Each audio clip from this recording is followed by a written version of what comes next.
Again, thank you for attending tonight's forum. I'll turn it over to the moderator, Mark Imus. Good evening. Before we start, I want to have you stand and have a pledge of allegiance to the flag. I pledge allegiance to the flag of the United States of America and to the republic for which it stands, one nation, under God, indivisible, and with destiny and justice for all. Dee Sanchez will now lead us in a prayer.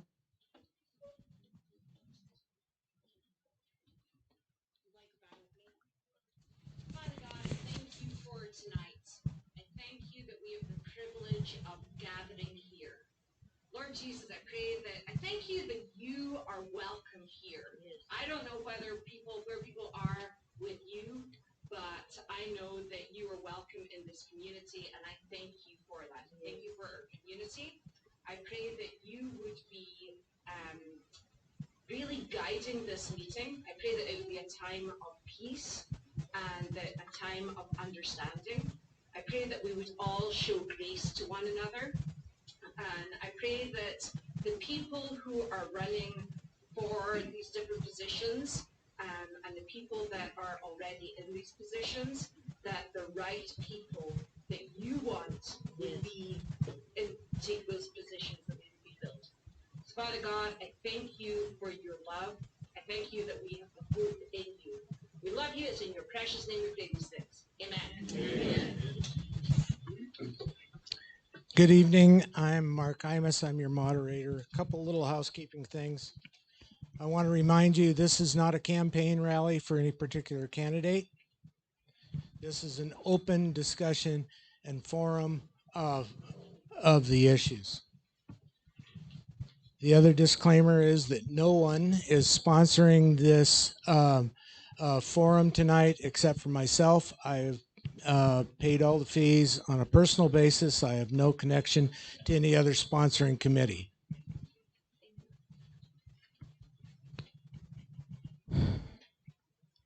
The rules are this. The panel has 4 questions. All candidates will be asked to respond. After the initial questions, there will be a short break from the questions, and the audience, and you are, I'm sure, aware that you've been submitting questions. The panel will review these questions. Whatever is most popular will get asked first. All of the panel, all of the candidates will be asked to respond to those questions. We have until 8 o'clock, so there is some time restraint, and so we'd like to move this along.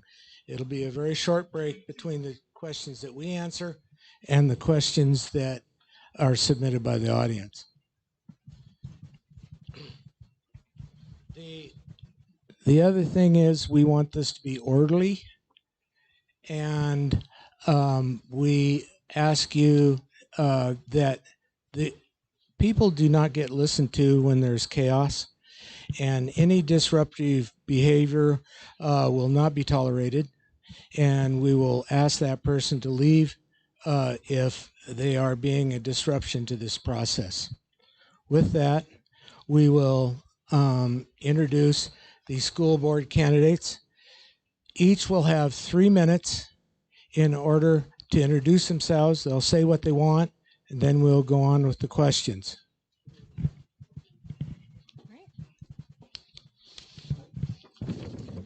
My name is Kaylana Matthews. I'm the incumbent for Zone 5. Just real background, I joined the school board in April after the passing of Brad Letts, and they appointed me.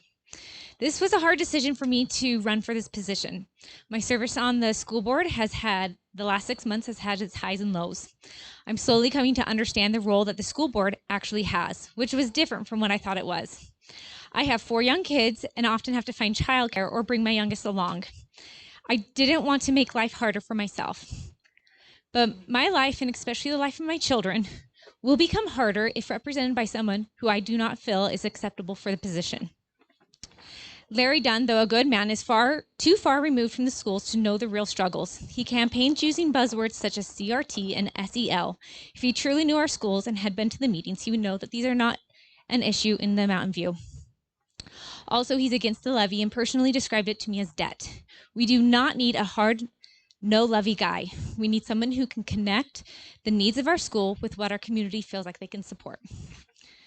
Katrina Huger has great experience serving on the negotiation committee for the teachers. I wish I could support her, but I feel she is a fighter and not a builder. During her time with the teacher union, we have had a lawsuit against the school board, 2 failed levies, teachers lose their family insurance, and almost 40 teachers and staff leave. This part of her fuels the contention in our community. We do not need a fighter, we need a builder. And that leaves me. I'm not here to support a political agenda, and I really don't want my name in the paper. I'm here because I need a strong school for my kids' friends, and for all the kids that come before them and after them. I believe that really can be accomplished by being transparent with the budget. I pushed for the formation of the budget team consisting of Melissa Cashmitter and Casey Smith. They are meeting this month, preparing the budget so all 5 members of the board can support the budget and so the community can know what the levy pays for. I believe our community wants to fund our school, but it has lost trust in the process. In addition to transparency, I'm accessible. I respond to emails quickly. I have phone call conversations.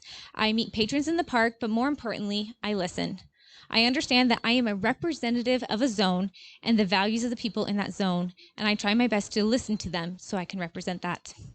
Lastly, I'm present. I'm in the schools a lot, helping with my children's classes. I've tried to get around to the other buildings, introducing myself to the staff, seeing the accomplishments and the completed projects. When Ty's mentioned in the last meeting how the new HVAC systems are quieter, I can appreciate that because I know how loud the heat is when it's turned on in my daughter's classroom. When the superintendent recommends replacing the bleachers at GHS, I can say that my bottom has sat in them and I can give my full opinion. This last year, our district has made strides in mending our relationships between the teachers and staffs and between our community. By being elected, I hope to continue the process to unify and strengthen our schools like they have been in the past. Thanks.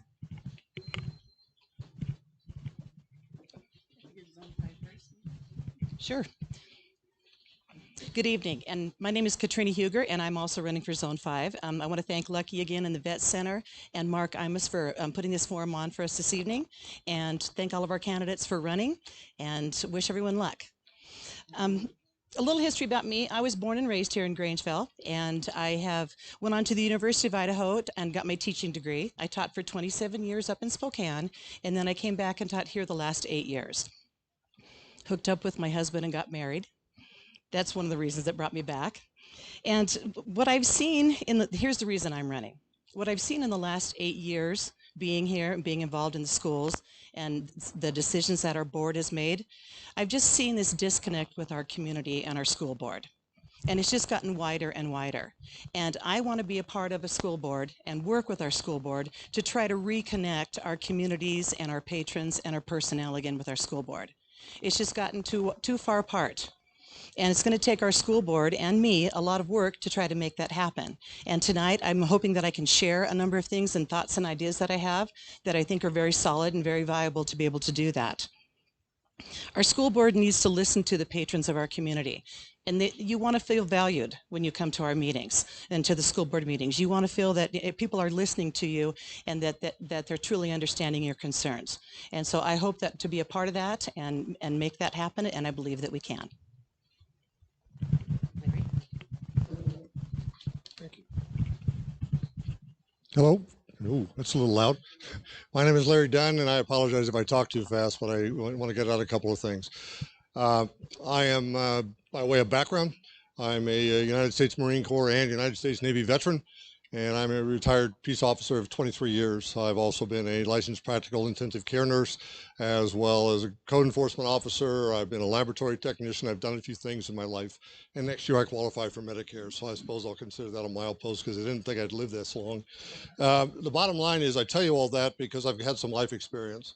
In my job as a peace officer, I've trained young people. I've seen the good and bad. My last 6 years of work were involved with a multi-jurisdictional, from federal to city to county, criminal street gang task force in Northern California. Yeah, I'm one of those California people who came over here about 5 years ago with my wife Tina, because after a couple of years of sincere research, we found that Grangeville, and more specifically Idaho County, because of its conservative values, because of its Judeo-Christian principles. I mean, one of the first things we noticed was the 10 Commandments on the courthouse lawn out there. That was just, I was just speechless. That's wonderful. And that's why I'm here, okay? The fact of the matter is, I don't have a background in the formal education system or the process. I'm a product of the public school system in Los Angeles County, which did extremely well by my brothers who were developmentally disabled. So I've seen the value firsthand of what a good public school system can do. I echo my opponent's comments about the fact that this sense of distrust, disharmony on the board is not acceptable. Think about the word trustee. A trustee is somebody who's entrusted or given with confidence that they will take care of something of value. That's why we call school board members trustees. Not only because they're entrusted with overseeing, not the minutia, not being involved in the minutia, but overseeing and involved in the day-to-day goings on of the school from a trustee standpoint, from somebody who's looking in as a member of the community, understanding that as a trustee, you're my constituents, the entire community, the parents, the teachers, as well as the children, as well as the faculty. And it's my job that things make sense, because if they don't make sense to me, they won't make sense to you. So that's where I'm coming from. All right. When I say that our schools need to provide a quality education based on truth and traditional American values, I mean it. That's, if we lose that, folks, we might as well just go home. All right. We need to keep politically motivated, divisive teaching and curriculum, which promotes such things as CRT and the mind manipulation that socio-emotional learning has become away from students in our schools. With all due respect to my opponent's comments, I've been told by staff two things regarding CRT and SEL. CRT isn't happening, and it is. I've heard both. I've literally heard both. Well, I'm going to find out and deal with it. I can only do that as a board member effectively enough. It's interesting that we have two different perspectives on that out of the same small pool. I'm all about fiscal transparency and accountability. The school district needs to remember it's not their money. It's our money. It's taxpayer money, and they need to be accountable. During the last board meeting, the superintendent, might as well as a public meeting, the superintendent said that the information regarding what a levy would pay for, oh, my apologies. Read my brochures if you want more. I got a couple. See how fast time flies? Who's next? Firm. All right. Hi, I'm Vince Renog. I'm running for Zone 3. I keep calling myself the new kid on the block. I've been here for about 2.5 years. Moved out of Washington State because of the issues that we're all familiar with happening over in that state. So we moved here to help preserve, protect the culture and value of this community. What I have seen since I've been here is that as a taxpayer, I have lost confidence in the school district's budget. These levies that come up with no clear explanation needs to be addressed. So the lack of confidence is one of the reasons why I'm running. What I bring is a business context to it. I own a business, a jewelry business. I'm in with Bruce Walker at Walker's Jewelers. So there's a business context that I bring, and I think the board needs a well-rounded board. I would not want to see this board stacked with professional educators. We need truck drivers. We need stay-at-home moms. We need bankers. We need folks from the medical community, the legal community. This board needs to be rounded. So that is the reason why I'm running, is so that we have fiscal disclosure. The second issue is to make sure the students are the priority. Under time, pretty good for a politician.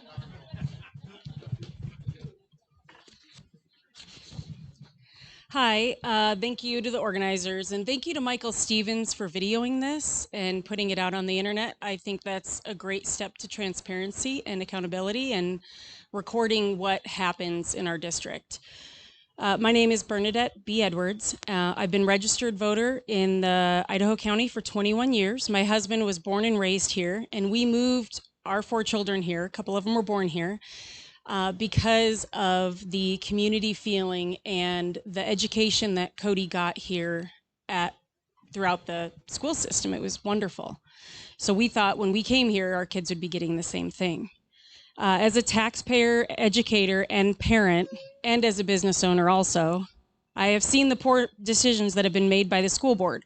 These decisions have negatively affected our students' education and our community. Our school board needs a change. I will work hard with the other school board members to make those changes. Our Idaho legislators are placing more responsibility locally, and so your vote is more important now than ever. The district needs transparency. I believe all public meetings should be broadcast just like Michael's doing. I also am thankful that Michael is redoing our website completely. He's worked tirelessly on that so that we have everything disclosed on there. So I hope that the other administrators will also share their information to put out on the website. I've been in education, but I've also been in business. We've owned businesses for 14 years. We have 3 businesses. We owned a construction company, and we are real estate investors, and we're also landowners. There needs to be structure and professionalism in the school board, and I understand the chain of command. My military background has prepared me for knowing my place and knowing the chain of command. My master's in educational leadership is not a bad thing. It taught me the legal and the social aspects of the education field. The district owes its patrons financial information. We need to have a better business approach to money. Every student, parent, teacher, and administrator should be held accountable for their role in educating the next generation of our community. I believe every student should have the opportunities my husband had at Mountain View School District. We need mentorships to prepare them for the workforce. That is why public education was created, so that we would have a workforce. And as many of you are probably feeling it right now as business owners, it's lacking. Students here need to understand that education and hard work are the roads out of poverty. We need to focus on our local district level issues, but also advocate at the state level for education finance reform. That is the problem with the levies. I know the ins and outs of the district and know how to bring integrity back. Thank you. Good evening. My name is Rebecca Warden. I'm the incumbent for Zone 3. I've been on the school board for 8 years. I am a lifelong resident of Grangeville. My son is a 4th generation on both sides of my family. He attended schools in Grangeville and currently is a truck driver for a Cottonwood-based trucking company. I feel my strengths are, I currently serve not only as the chairman of Mountain View School District, I'm also the chairman for Region 2. I have a seat on the executive committee for the Idaho School Boards Association. With that, I also am a member of what's called the Government Affairs Committee. That means every week during the legislative session, I attend meetings and spend my week coordinating emails and getting support and contacting our legislators with what our local desires and needs are to do what's best for not only our students locally, but students across the state. I have grown up with a mother and a grandmother as a teacher. I have several other family members that are teachers in multiple locations. When I was growing up in Grangeville at the school, I felt I was one of the most lucky kids in the world. My mom, at that time, was an aide for the special education department. My grandfather drove the bus, and since we were town kids, my brother and I loved it when we'd just go for a ride on the school bus with Grandpa, because that wasn't something we normally got to experience. As well as my grandma worked in the lunchroom.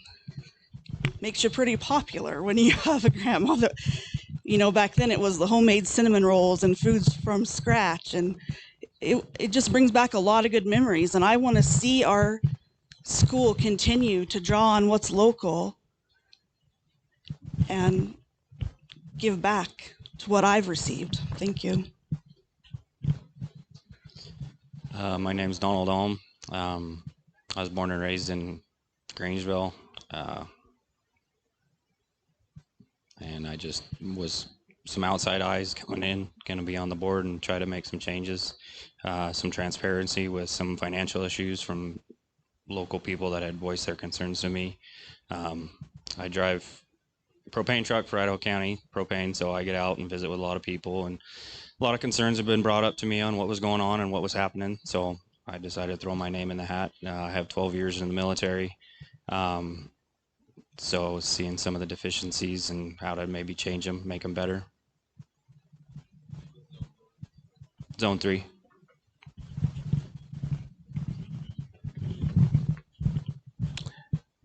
Thank you, candidates. Your first question. It seems that one of the greatest concerns within our community is transparency and accountability within our school district. If elected, what potential solutions would you bring to the school board? Start with you, B. Great. Okay. Yeah. Okay. So as far as transparency, I'm a really good communicator. I'm out in the community a lot, and I'm really techie. So I really like to use websites, anything that will disseminate information. And so I really feel like that is a great transporter. But as far as the transparency with the district, we have to get the numbers from the district office, and that's the problem. Because I pull numbers from the State Department of Ed, and they're different numbers than what are being presented at the meetings. And I just need to know why, and I've put in public information requests for numerous years, and I don't ever get answers. And so I'd really like to be on the school board to get that stuff. I do have ways around getting, right now the meetings are, you basically go there and you have nothing in front of you. There's no projector. It's all basically, we just have to listen to what's being said, but we don't know what they're looking at. And so I would like to have a projector in the meetings, and I'd also like to have everybody have access, or Fino has Google links on their agenda that go straight to the documents that are being discussed in these meetings. And so just being able to see what that is, or if you don't have a computer, they can print it off for you and it can be at the meetings for you. But the problem is we just don't ever get access to those documents. So that would be the transparency. Time's up. Oh, geez. Okay.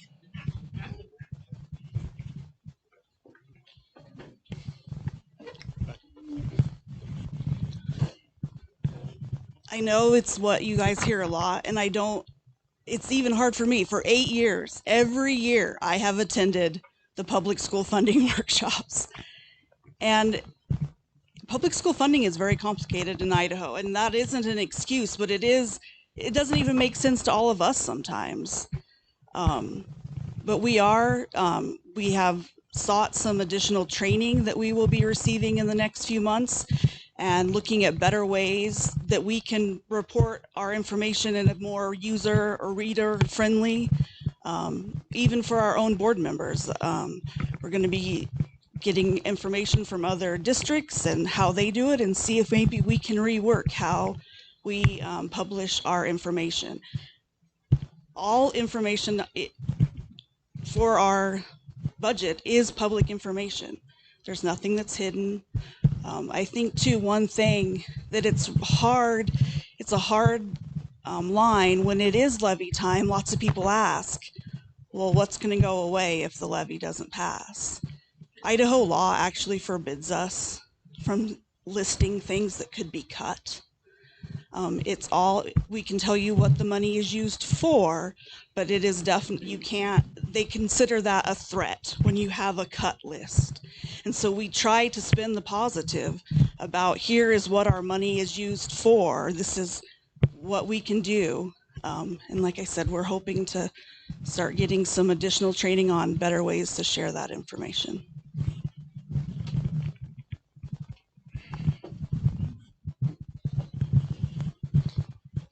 So I feel that transparency would be a huge issue. Social media is huge. There's a lot of people that know how to access information just through social media. I mean, information can be put out with the snap of your fingers. You're always carrying your phone around. There's no reason why it shouldn't be able to be posted on, I mean, Facebook, Twitter, multiple accounts of why this information is not out there. And it could be one click away from anybody's access. Why it's not really sure. But then everybody would be in the know of where money is going, what's it going for, how much is coming in, how much is going out. Then the general public, when it comes levy time, can decide on their own whether we need the funds or whether we don't need the funds. So that would be mine.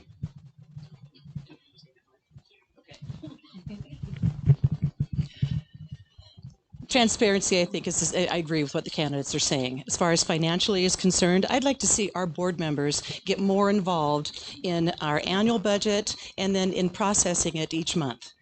We need to dig into that, and we need to critically examine it more so we really understand where that money is, what it goes for, etc. I love the fact that Todd Fisk designed the and got the budget committee going. It's him and the business manager and then 2 of the board members. I too would like to see that, and I'd like to have a few more people on it. I think we need a representative from the certified staff. I'd also like to see a couple of patrons that would be interested in being on that. I mean, after all, our school system is all of us trying to move our district forward, and I think that's a great way for us to do that. Another thing that I'm looking at is enrollment-based attendance versus average daily attendance that we have now. That can help create better funding for our district.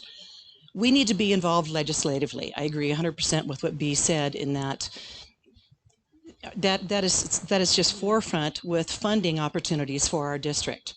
We need to be, involved in testifying. Maybe we testify online. Maybe we go down there, be willing to go down there and talk about different issues that we're seeing in our school district. And then I think, too, that we need to exhaust all of our reserves and all the money that we have available to us before and if and when we have to run a levy, and really scrutinize our budgets and decide, where can we fund differently within that budget. There's restricted funds that we have, and there's discretionary funds that we have. Maybe we can take a look at some of those discretionary funds and make some decisions. The other thing I want to do is get back involved in our communities. I'd like to see our board members have a schedule, and I know Michael could do this with Google Doc, on our website, and you could go to it and you could see where we're going to be when we're out in the community. I'm all about two-way communication, not just, what you see at the board meetings when you hear us talk or reading the minutes. I think that we should be in our buildings, 5 or 6 times, and we ought to be out there communicating with our communities.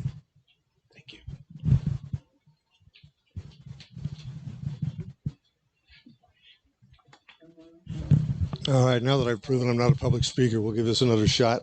I agree in large part with what's been said. I think making every available use of technology is the key in this day and age. One of the things that I plan on doing, as I've been saying since day one, is establishing a electronic newsletter. I think we have an excellent example in that with our representative Priscilla Giddings. I'm just amazed at the amount of information to which she is able to impart to us in a clear and concise manner. The board needs to do that. In addition to that, I'd like to develop a mechanism to regularly and easily provide feedback, a feedback loop, so that the community can say, well, what about this, or what about that, or I'm hearing this, and I think that would go a long way towards improving transparency, which then gets us even closer to that, to the A word, which is accountability, which we need so much of. Thank you.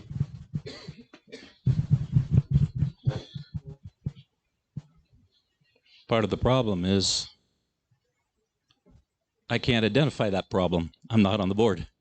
From my review, I see the number one problem is language.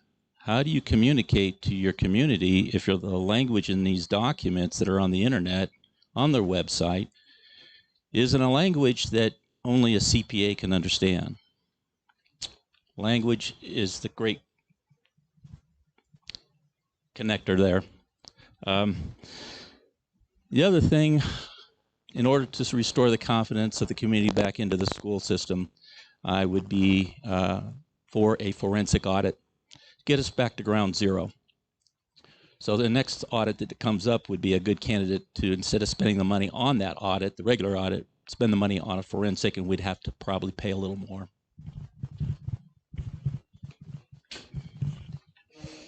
All right, so I've been on the board for 6 months, so I do feel like I'm a newbie, and I really just kind of got thrown in there during the crap of the levy failing. And when I went to ask all my questions, everyone's like, oh, it's too late. So let me tell you behind the scenes, because what happens during the meetings is just like the tip of the iceberg of my work that I've been doing the last 6 months. So one is, first thing I did is I met with Becky Hogg to tell me about the budget. Guess what? She's a financial person and I'm not. And it's very hard, as Vance says, to put it in terms. And so I've been pushing that we need to explain this in the way that your mom can understand, because if you can't, that means that you don't understand it. And so I've been wanting the levy, especially divided from the state fund. And yes, I know we can't threaten, but we can say, hey, these things aren't going to happen because the levy will not happen. If we don't pass the levy, we don't have this money to fund these things. So this is what the levy supports. And so that's my big push, is to itemize the levy. So we know 100% what is the extra that we keep saying the levy supports. Also, as far as for transparency and accountability, just last meeting, I was like, we have all this technologies in our building. Can we not set up an Elmo? Because I know we've had patrons complain that they can't see the budget. So yes, we are working on those things, and it's just a cultural shift. We've done things for so many years, and here I am coming in, and I'm pushing and I'm pushing, and I'm telling you right now that good changes take time, but they are happening. As far as legislation goes, we are meeting with ISBA to push through some bills, but a lot of the, I've emailed Crabtree and Priscilla Giddings. I even tried to email Brad Little at one point because I was really upset in the middle of the night, right? Us board members are really trying hard to make changes, but just because a change doesn't happen overnight does not mean that we're sitting on our butt doing nothing. There's a lot happening behind the scenes, and you have to, I'm asking trust as a new member of the board that I am working hard. Thanks. Second question. What is the primary responsibility of a school board, and to whom are they accountable?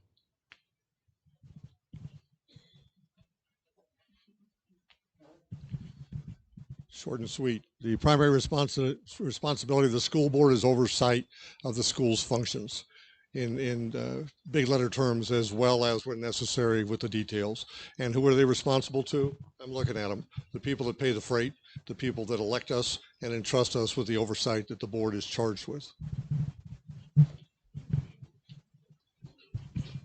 I would love to comment on this one, because guess what? I have had meetings after meetings. I got thrown in during the a really bad time of the ISBA of their leadership transition. So I was never formally trained as a board member, and I've gotten my hand slapped for getting out of lane, that they have responsibilities as a board member, and I've gotten out. So I have really pushed hard to what is the responsibility. And I think majority of the community members, when they ask for a solution, it's actually for the superintendent. A board member is in charge of, number one, hiring and firing the superintendent.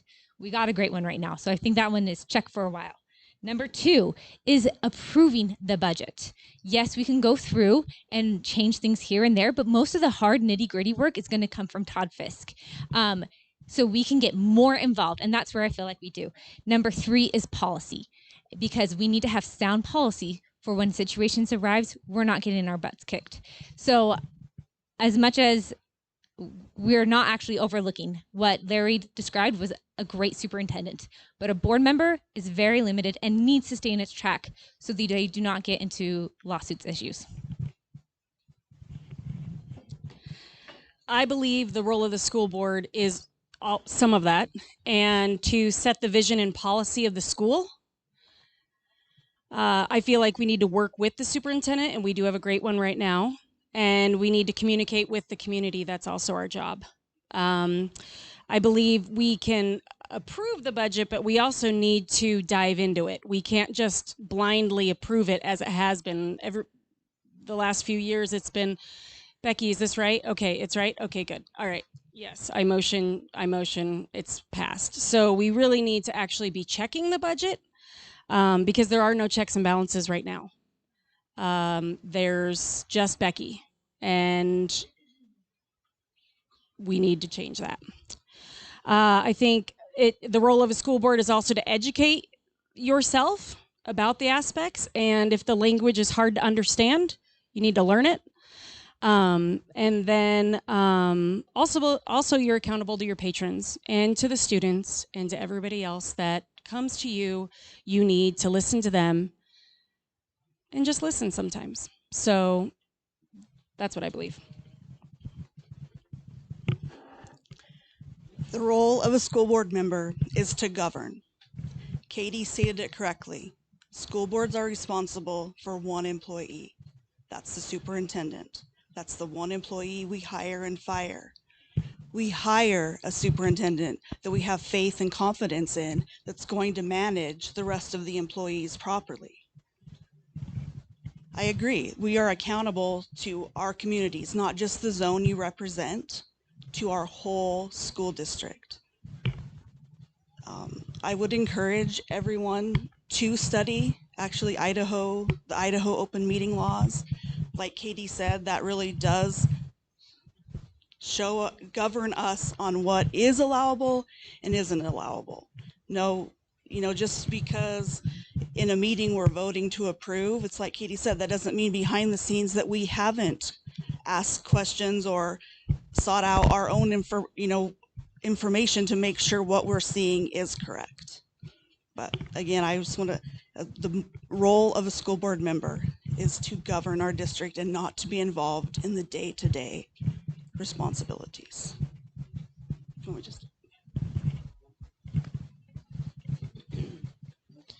So I'll be honest, I guess I wouldn't really know what a school board member does from hearing some of the other people. I guess it's to oversee what's going on in the school. My own research said that they should be overseeing pretty much everything the school is doing. So if you have questions to ask, why aren't they being answered from the people? I mean, ultimately, the school should be doing what the people are wanting. I mean, these are our kids that we're raising to basically take over what we're doing right now. So not only if you're governing the school, you're also governing your kids as well. So I guess that's where I would be.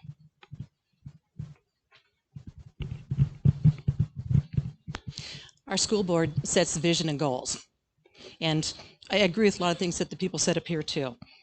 They set policies that ensure that we're providing a solid education for our students. And we do evaluate and hire the superintendent. And we also adopt that budget, and we have to oversee it. It's not just a one and done.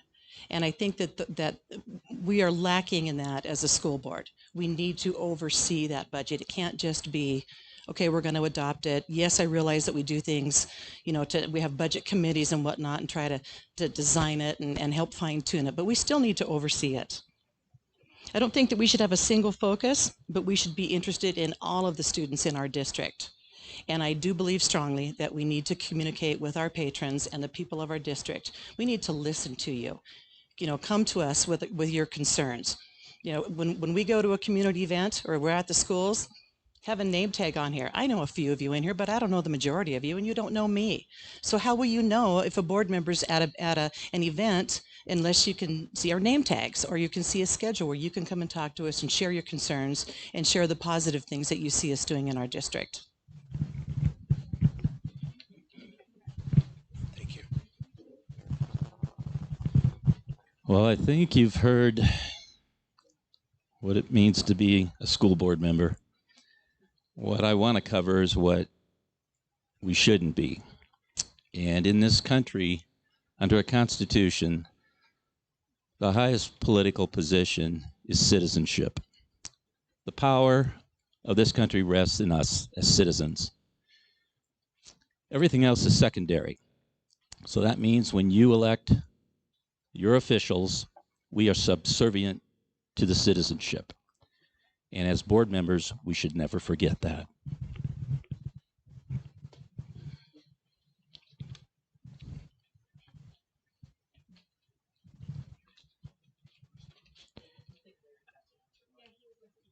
Oh, I did. Third question. Do you believe spending more money per student equates to higher graduation rates and an increase in student learning?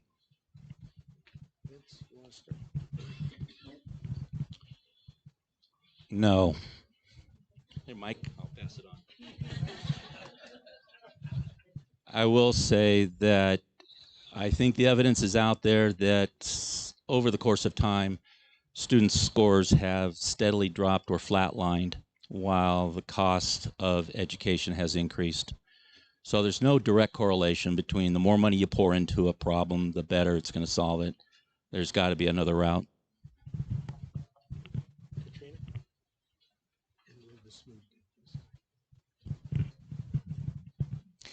I don't know that there's a hard and fast answer to that's a yes or a no answer question.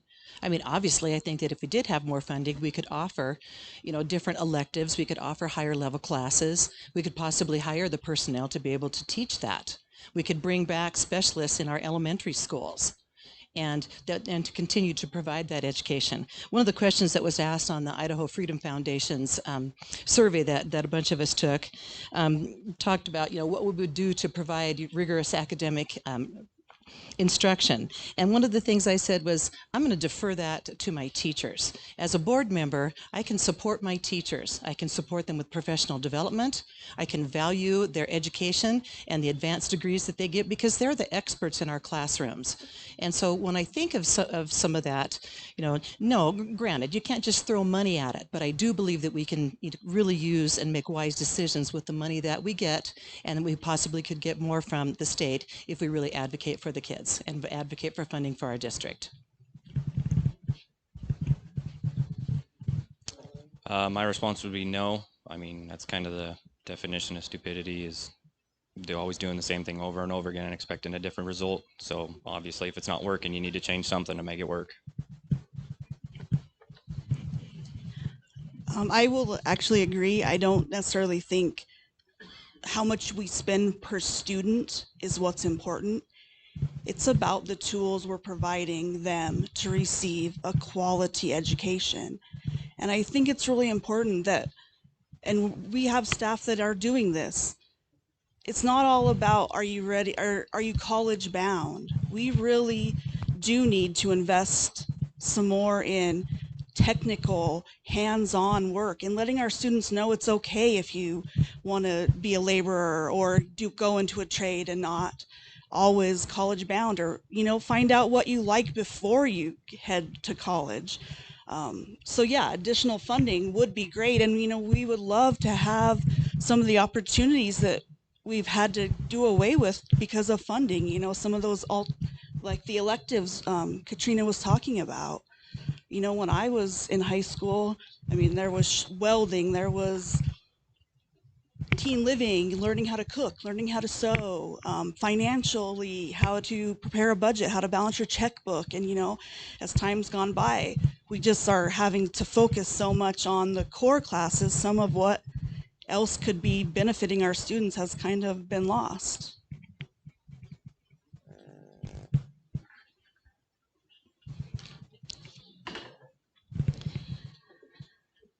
I believe that you have to spend money to make money.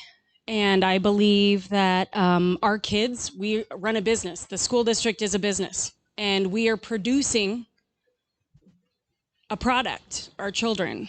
And the raw product goes in, and the people that are most affecting the students are the teachers. And our teachers will probably make any dollar amount work for educating these children because they're incredible. But you still have that money that goes into those teachers, and sometimes the more there are higher educated teachers, like let's say science, we have biology, we have dual credit teachers in the high school, we have them, or math, we had a really high dual credit math teacher. She taught college level and high school. And she left 2 years ago because they would not pay her the $1,200 that LCSC paid her. So it just had to filter through the district and it didn't make it. So she is now teaching online in Grangeville from Holm. She's married to a Grangeville guy, and we lost her. And so if you go up to the high school now, you see the library is full all day of kids taking classes on computers because we don't have the high quality teachers that we need. So does it cost more money? Not necessarily. Does it help? Of course, but we don't need to overspend. We just need to value the people we have and pay them what they deserve. Thank you. Okay, so the question was spending more money per kid, increased graduation, and increased learning. And I'm going to say actually the number one factor for that would be families and supports, and just seeing families right out here. That's where education is really, if you want a successful kid, you start with stronger families. That being said, what does the money is used for? It's used for people. As B said, education is best done face to face. How many of you guys had a high school teacher or a college professor who just mentored you? There's some great aspects to online learning, but there are better aspects to face-to-face learning. Looking at the budget, I've had approved several kids to come to our schools who need a one-on-one aid, but can't. They don't qualify. We have several students in the district. We are paying money out of the levy for a one-on-one aid because that's what they need. So for them, that extra money spent will help that one child. We also need a variety of levels. We have the kids who need more assistance, but then we also have these super advanced learners who need more at risk or higher level classes. How often are kids graduating early because they just have run out of classes to take? They're not challenged anymore, so they graduate early. Do we really want 16 and 17-year-olds who haven't quite developed their critical thinking skills out in the world? Not yet. We still need them at home. We still need to develop them. We need to make them stronger. And one-on-one teachers with higher levels of courses is how it's going to be. So no, throwing money does not increase graduation. But relationships with people and with teachers and with our families will.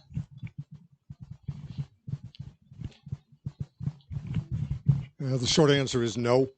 More money rarely solves any problem, especially when you're talking about a bureaucracy. We need to get our fiscal house in order. I agree with many of the points that were made about how we might get that done, both internally and externally. Until we get that done, shame on us for asking for more money. This is the final question that the committee has. After all of the candidates have answered this question, there will be a short break and we will sort out the questions that you have, and we'll go back to the similar format of each candidate answering the question, and that'll be limited to 1.5 minutes for those questions. The last question: are you aware of any threats to our school system, and what would you do about these perceived threats?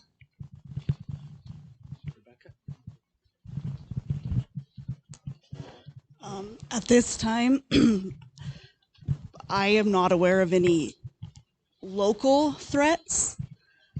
We do have safety policies. We have worked closely with the Grangeville Police Department as well as the Idaho County Sheriff's Office to develop some security measures.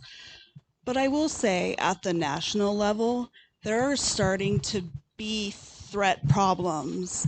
Actually, just today, a message went out, and it actually, at a national level, was portraying parents who are concerned about what's happening in their schools as terrorists. Locally, nothing makes me sicker. That is not happening in our communities, and we don't appreciate that we're being lumped in with what's happening nationwide, because I really feel like our communities, we do look out for our students and we care about them, and if there is a perceived threat, we address it immediately. So that's my opinion. So to me, locally, I wouldn't perceive any threat just due to knowing the people that are around here. I mean, I know there's a lot of new faces that have moved into town. That could possibly be a challenge, but everybody else is typically wholeheartedly good. If there was ever perceived a threat, I mean, it's been said multiple times, there's a lot of retired veterans that would love our children and would have nothing better to do than to protect our kids, and they would be glad to do it. I do know that close today, actually, there was a shooting in a Boise mall. So is it coming closer and closer? Obviously it is. So maybe we should try to perceive that threat and nip it in the butt before it actually becomes a problem locally.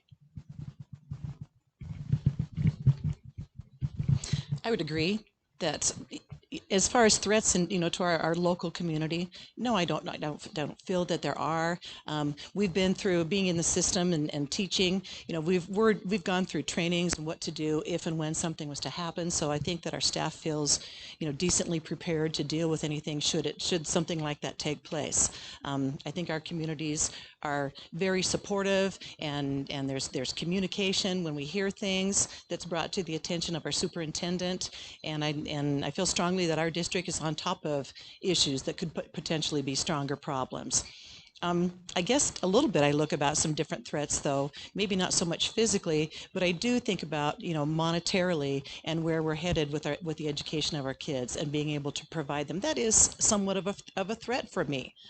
I get concerned that we're not able to provide all the elective choices that we talked about for our kids, that we're not able to provide, the different things that we have, the elementary that's been taken away.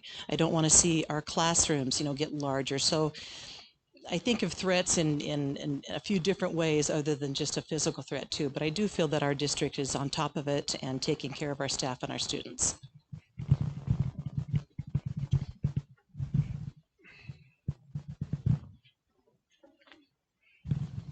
Well, I'm not aware of, or do I perceive any physical threats. I'm quite confident in what's been stated here about the training of the staff. I spoke to the superintendent for a short while about this, and I think that sort of thing is being adequately dealt with, as much as you can deal with crazy people showing up and doing the unexpected. That being said, I do perceive a threat. I'll call it an ideological threat that's creeping in, and I don't see a level of awareness.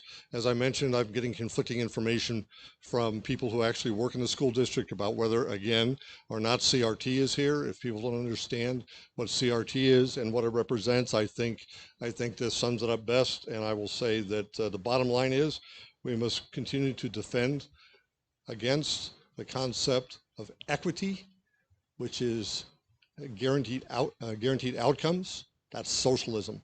We're here to provide kids with the best schooling, the best education we can, so that they all have an equal opportunity to be everything that God wanted them to be. Thank you. Okay, I see that there's two actually threats to our school system right now. And the first one came about through this campaign, and I feel like it's the threat of politics. Education should be neutral. No Republicans, no Democrats. There shouldn't be either sides. It's just basic education. That's what we want to focus. And it's really has bothered me how this school board election has gotten so politicalized. The second one is the lack of understanding of the funding system. A levy is not extra. It's actually 30%, and that's how the state of Idaho has set it up so that we have control over that 30%. The last 2 years, we have failed that.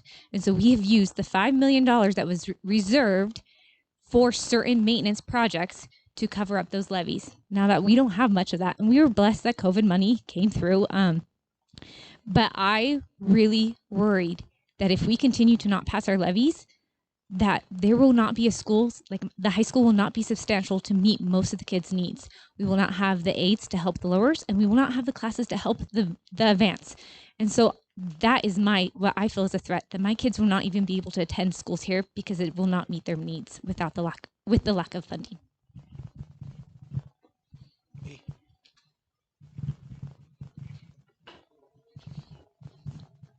I feel like one of the threats to the school system, well, we've witnessed this for many years, that our district has done a really good job of preparing for emergencies. They spent 3 or 4 years talking about hidden, people that are certified to carry a gun in the classroom. Nobody knows that they're there, but they're certified, so that was great. I know Sheriff Giddings worked on some of that. So we spent many years planning that. As a teacher, I know that's a bad word here for some reason, but as a teacher, we actually went through those drills with the kids, and it went very well. So I felt very like we were ready as far as that goes. One thing, though, is people not really understanding the school board and the school district and the issues that really are going on. I feel like that's a threat. We have kind of already felt that on our district for a few years, and I fear that it's a threat that we could end up having more people on the school board that would have that negative, single-minded personal issues. So anyway, that I feel like right now, honestly, is my biggest fear with the legislature going and putting as much power that we have locally. It's a big issue. So thank you.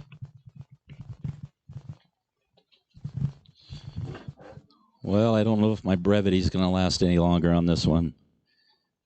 I disagree with you, B. I don't think teachers is a bad word here. I put teachers right up there with police officers and firemen. I have all my life. I just want to make that clear. Is the school district under a threat? It's under several threats. It's under threats and from all directions. Just to name a few. I feel like our children are being taught to be subservient to our government. That should not take place in the classroom. That's a big threat.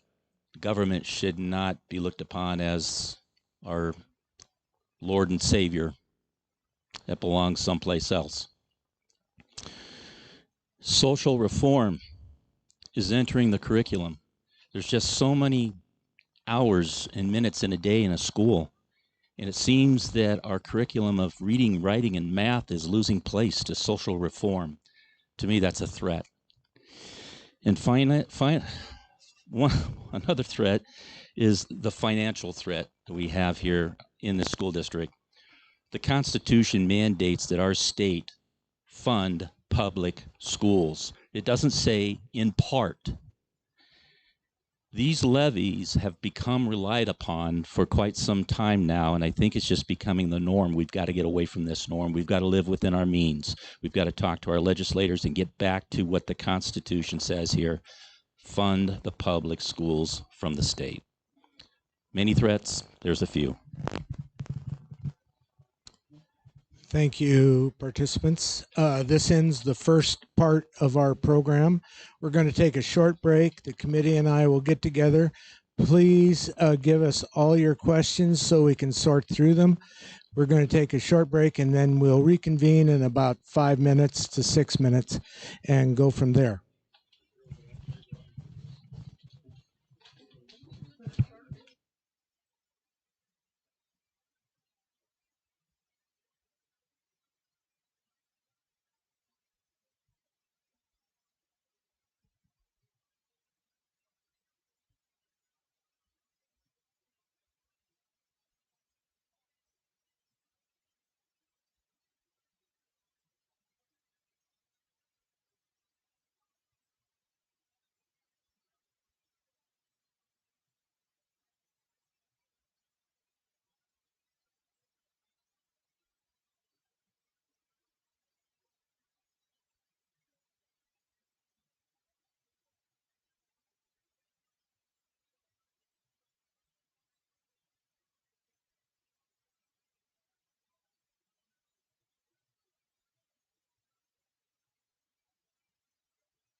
Could we have you take your seats, please?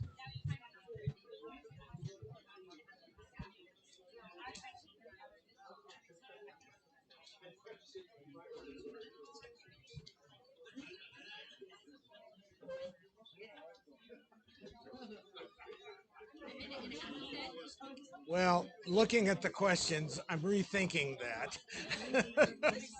I think I'm going to do 2 minutes.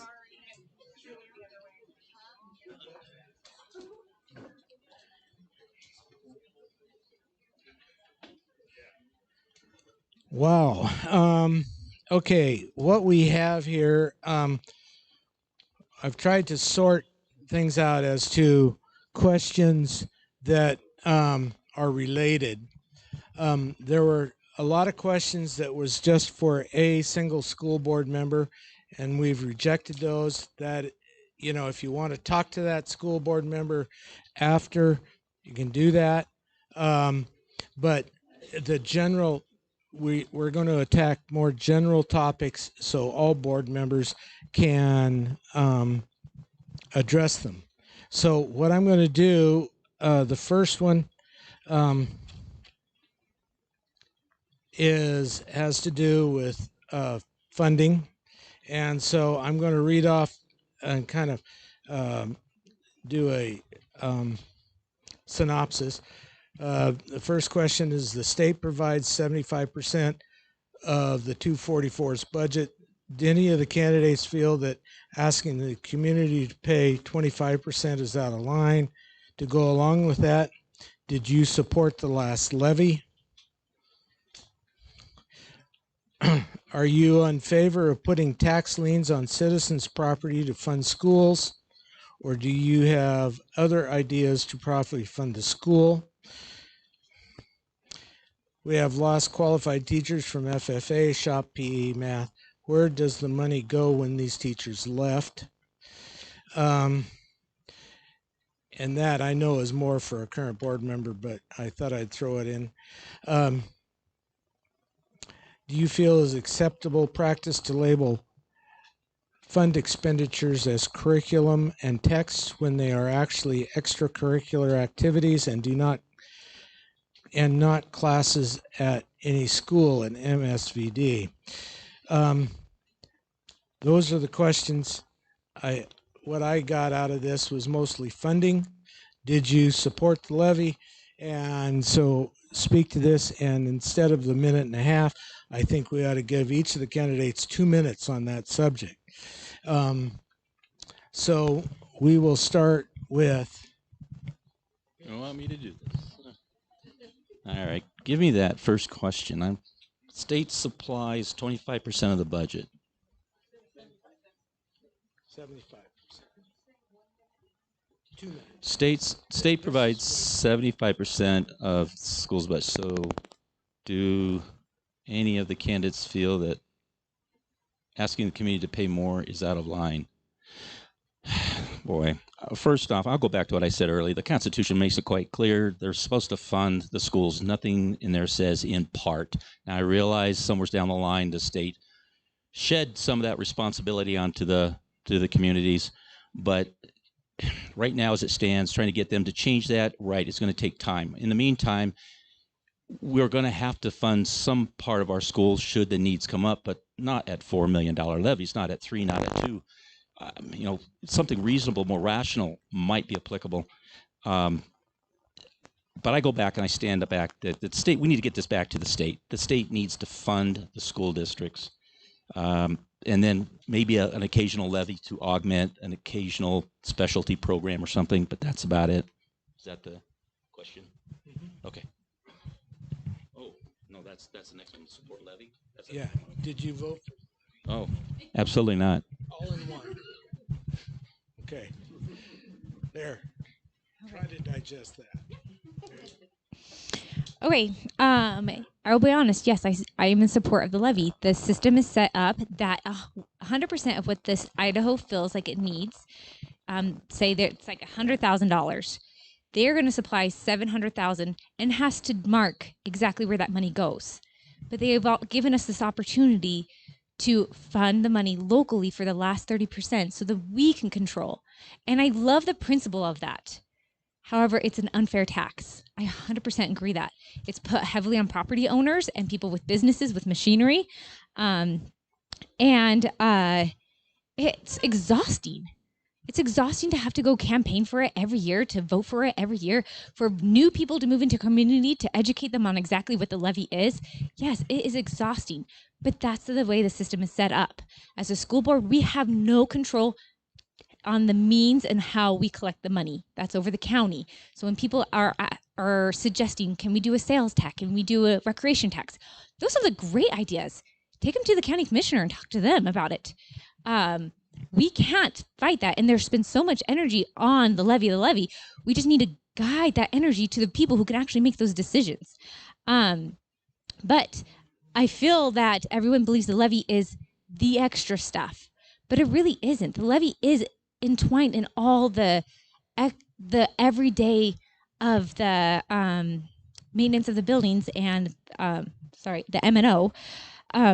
However, when I came to be the board and I saw the numbers and I saw the amount of the levies, I do feel like the last couple of years it's kind of exponentially grown higher than it has proportionally. And I think a lot of that has to do with the forest funds, and the amount of the forest funds is lower every year, and they're wanting to really use the forest funds to do maintenance projects as it's intended. So that is something that that this budget team is talking this month about. What is the role of this forest fund that we've been able to subsidize and not subsidize, and we need to make that decision.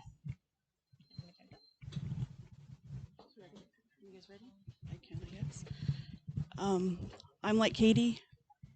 I was raised, you support your school. I understand not everybody believes that, and I respect their opinions. You know, a former board member actually had a really good idea, because even as a district, sometimes you look at the classes that are available in like in the larger cities. I mean, there are schools in Idaho that have they're culinary classes. So maybe do we look to the state funds, the basic education, and then whatever extras you want, that comes from your community. That would ensure that every school across the state is funded equally, and then the extras are what your community desires for your schools. That's an option. When it comes to securing other funding, I feel it's actually at the federal level. We need to push back on the lack of forest funds that we're receiving. You know, we're having a lot of timber sales around here lately. You know how much money the school's getting from those timber sales? Zero. Because they're being termed good neighbors. And I just lost the name of the other kind of sales, which it's great that those trees are coming out of our forests. It's just too bad it can't revert back to when a private owner cuts their trees, we do get some of that money. But when it's cut off the federal forest lands right now, the school isn't receiving any money. And that would alleviate a lot of funding issues in our district if we received a portion of that money. So been about a month ago, I was talking to a friend of mine, and she had stated to me that schools are actually 100% funded by the state. So there should be no additional money that is needed that the state does not provide. That was my understanding for it. So all these levies are going for extra maintenance, whatever, blah, blah, blah. But another question I would have is, why are we doing, to me, pointless maintenance stuff that's done? You can take our grade school as a prime example. There's a handicap access ramp that was built when not but 50 feet away, there's a door that you can get in with a handicap accessible chair. Why are we wasting money on that? So if we're in dire needs of fund, why are we spending extra money that's not needed? Doesn't make much sense to me. And I voted no for the levy just for the fact that when you see that there's problems that needs to change, something needs to change. If you keep voting yes for something and nothing's changing, you're becoming part of the problem, not solving the problem. Funding is a tough issue. And how do we fund and where do we get the money? It's always at the forefront. I agree with some of the things that the candidate set up here. The state does fund. They fund for free common schools. They fund for the basics. I believe our communities want more than just the basics for our kids. They want a little bit higher product. You know, they might want advanced classes. They might want, you know, electives for their kids. They might want specialists for their elementary people. Those are the things that can come with local funding. We talked a little bit about some of the things that we can do here as a district, and I do think that we really need to, as board members, be more involved, not only in the annual budget, but that monthly assessment of that budget. We have to ask questions. Why is this going here? What's this? We really need to digest that. Again, I really appreciate that budget committee that Todd has going, because I think that will be an education for all of us, for the board members when they come back and they present it to the other board members. I'd like to take a look at a 4-day school week. That's, you know, we have over 45 rural school districts since I believe it was 2006, 2007 when that started, with about 3 or 4 districts. And we have a number of districts right around here that do that. And so obviously there's some savings there. And I'd like to pick the brain of those people. I know I've talked to a couple of superintendents where they saved money and to be able to, you know, to help with the funding with their schools. I also think that we need to really exhaust the money that we have as a district. I believe that our community doesn't like the fact that our board has sat on money in reserves, because the SRS money is for maintenance operations and can also be used discretionarily. Our board used to help backfill the levy. In 2017, they voted not to use SRS monies to do that anymore, but they didn't have a plan to supplement if they had to raise the levy money that they used to. Did I vote for the levy? I voted for the levy because our board was sitting on reserves and they didn't want to use that towards funding our school district. So yes, I voted for the levy.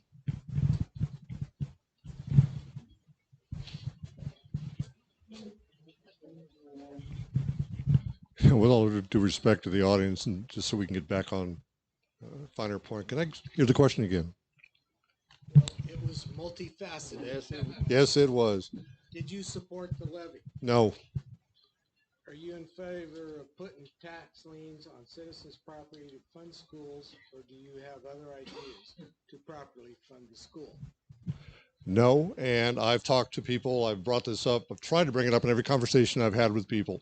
Somebody came up with a concept which I think is neat. We need to own our schools. We need to get back to the idea of being a community, which instead of a bunch of patrons and stakeholders and this language that we inherited from the unions, and we need to start talking about citizens and taxpayers and teachers and administrators and talk like regular people. To that end, we need to have some ideas. We need to get some fresh eyes on the board. That's why I'm here.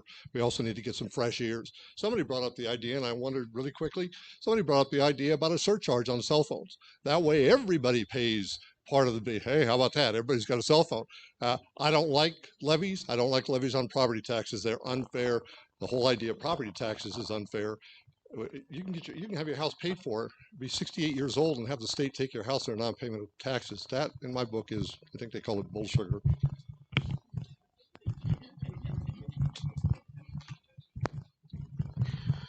All right.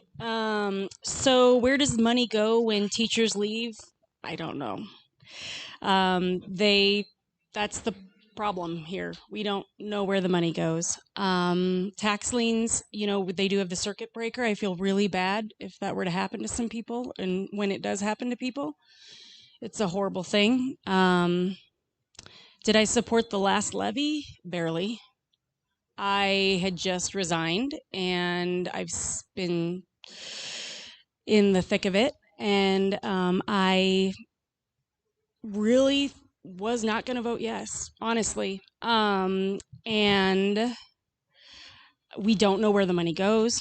I didn't know exactly how much money, you know, it was going to cost us. Renita, thank you for having that online, you know, but that showed you how to figure out your money, but ours was a little complicated. So I feel like the levy is more of a trust issue than it is a money issue. And I feel like if we knew where the money was going, then it wouldn't be such a difficult handover. We hear that money, is difficult. Money is so difficult. Finances are so difficult, but it's addition and subtraction. It's revenue and expenditures. It's not rocket science. I call over to Denise Uhlencott over at the Cottonwood. She has Becky Hogg's job over in Cottonwood, and she's incredible. And I ask her for a number, and she has it to me within 2 hours. So I know it's a smaller caliber, but I think we need to possibly hire somebody else to help our people that are here struggling. So I feel like that would help pass this levy. Did I vote for it? In the end, I did. When I was sitting there looking at the 2 boxes, I checked yes. And I checked it for our kids.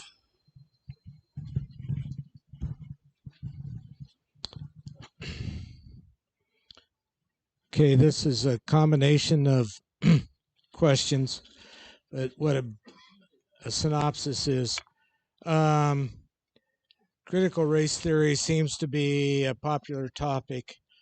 Are you aware that it has already been banned by the state and funding is prohibited? What's your position on critical race theory and how many genders do you believe?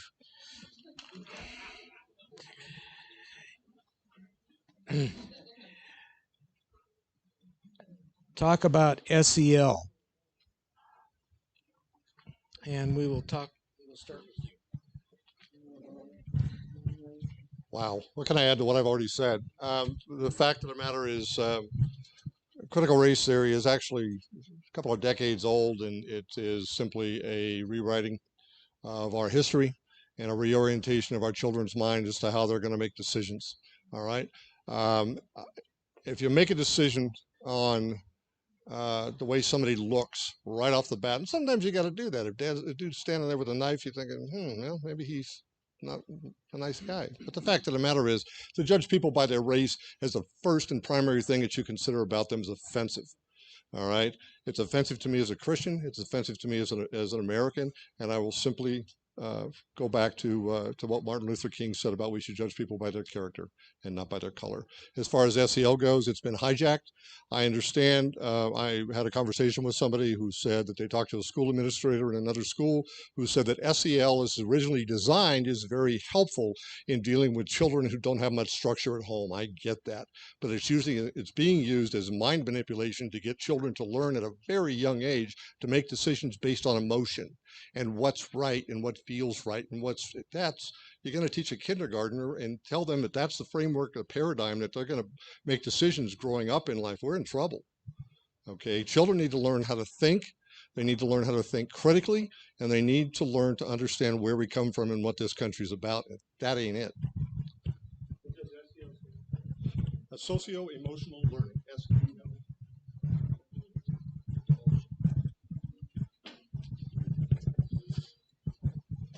When it comes to the curriculum in the Mountain View School District, it is for each subject.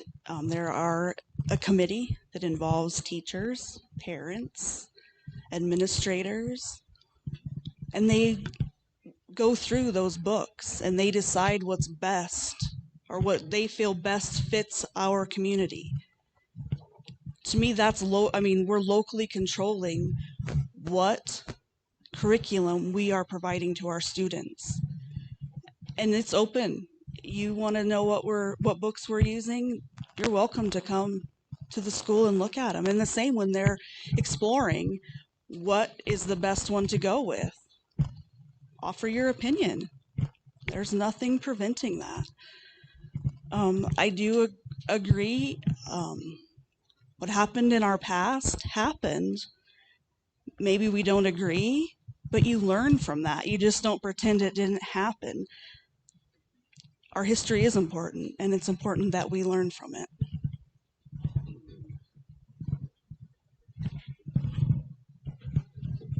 Is Mountain View School District funding CRT?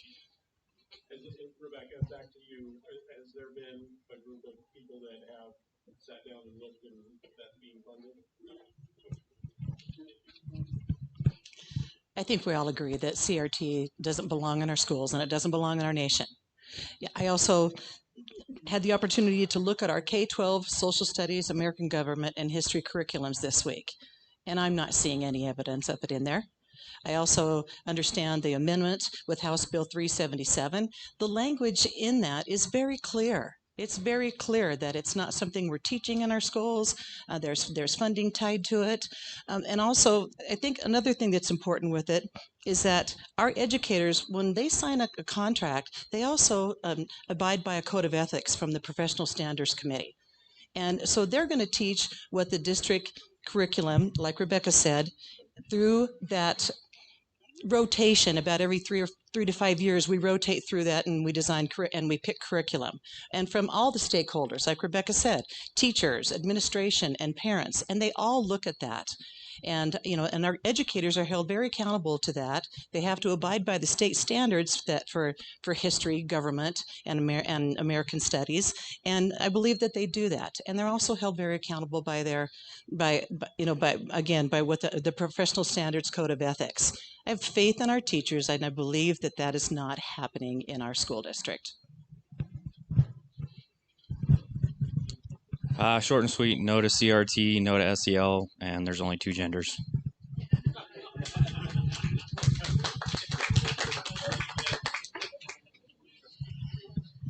That was short. Critical race theory, to each their own. We live in America for a reason. I don't want anybody, interfering with my decisions, and I don't want to interfere with anybody else's decisions. It's freedom. When you make something an issue in class, it becomes an issue. If you just deal with it, if things come up, then that's when you deal with it. It's not in our schools, teaching here 13 years. It's funny that this is such a big issue in this campaign. I understand that there might be some national threats, but I would invite all of you to go to our schools and volunteer. I had Janine Newman. She helped me for 13 years in my classroom. 5 years. She was amazing, and she helped out, and we would invite you all. I'm sure you all have skills that we could use. Let's see. Socio-emotional learning, Ohio State coach, the college coach just has like 5 counselors on there now helping kids out because he realized how important and how lacking these kids were in their ability to deal with their headspace. So I think socio-emotional learning, there's a place for it to a certain extent. And I've seen it in the classroom, and it's not a threat.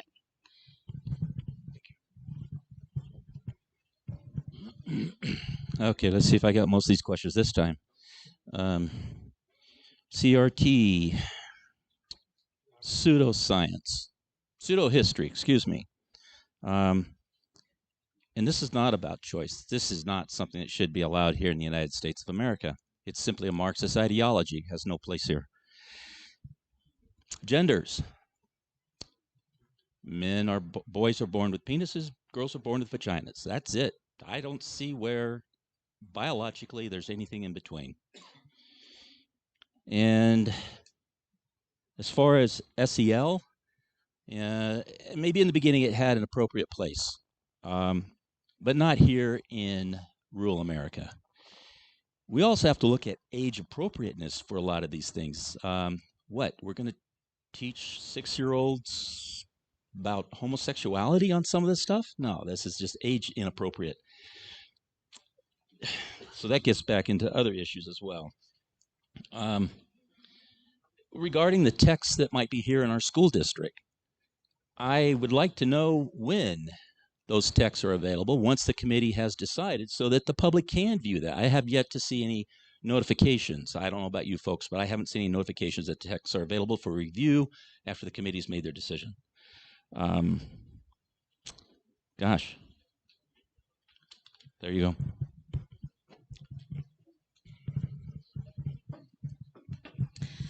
I think this isn't really about CRT or SEL. I think this is really of we're fearful of outside values creeping into our community. And I think we all have congregated, whether you were born and raised here, whether you've immigrated here, because we love the family-based values here. We love the traditionalist and the neutrality. And so you've heard from everyone, these aren't issues. But what it is an issue is, are we trusting our teachers? Do we trust our administrators? And I look at as these teachers live here. They're Grangeville people. They have the same values as me. So yes, I do trust them. I trust these committees that pick the curriculum. And then I follow through by being in the schools. All these teachers will love to share what they're teaching. Just talk to Carla, like say, hey, how's it going? And you got a 30-minute conversation of all that's being taught in music. Okay. You can ask about math and reading. And frankly, there's just not a whole lot of time in the day to teach it much else than reading, writing, and math. Okay. And, but it comes down to, we're all the same community and we all pretty much have the same values. Let's trust each other that we're going to uphold these values.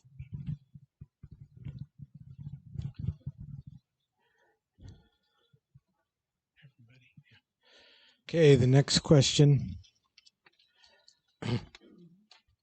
What leadership can you provide in managing limited personnel and resources in years when we enroll fewer students? What services do you think should be discontinued, and how should priorities be decided? Want to start with that, Katie? Yeah.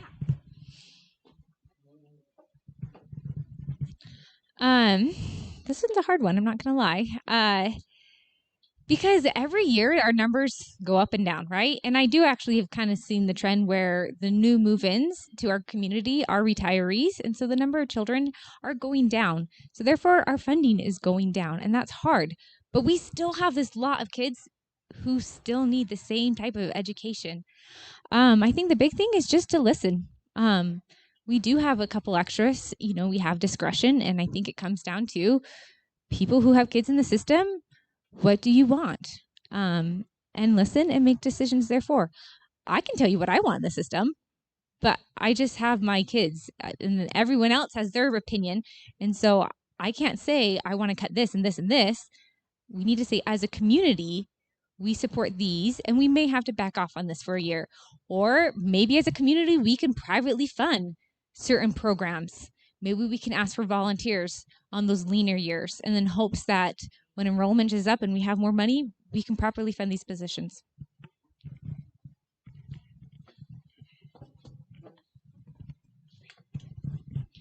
I agree 100% with her, actually.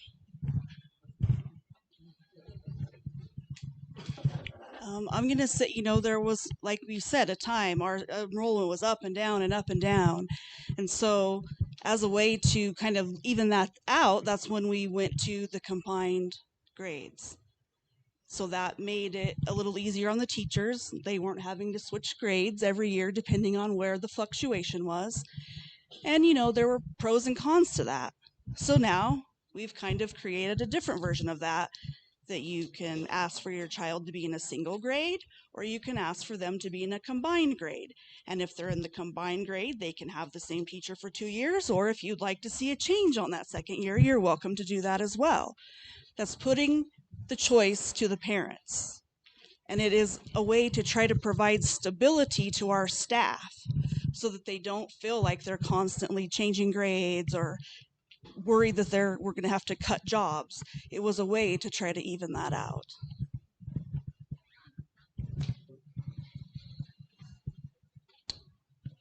Can I hear the question again, please?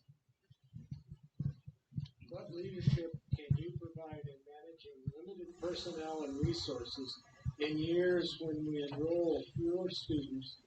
What services do you think should be discontinued, and how should priorities be decided?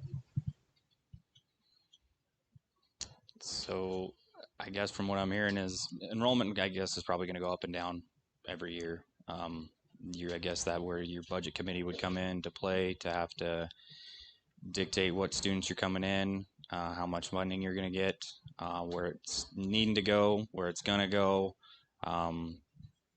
and then maybe rotate around. If you had funding heavily on one area, maybe you need to rotate it in for a different year. So not everything's being set on one activity or something else for that. That's just kind of goes back to, if you're managing limited resources, you work with what you got to make it work. Maybe have more input from the community, put it out to a vote, put it out to the community, let their voices be heard. I mean, they're essentially the ones that are wanting change, so let them have their voice.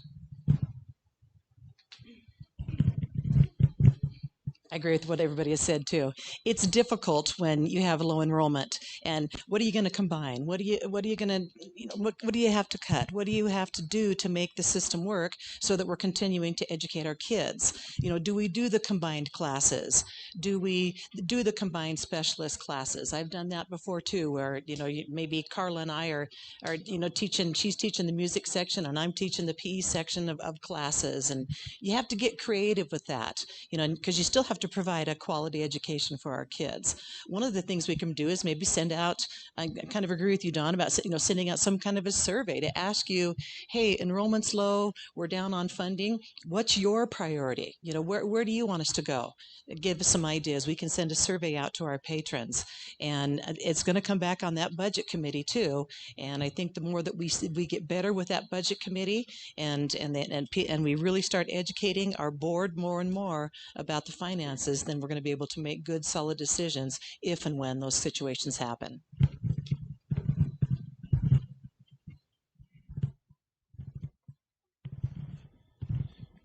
Well, I'm assuming this is a worst case scenario, and it's not going to be the schools that are affected only.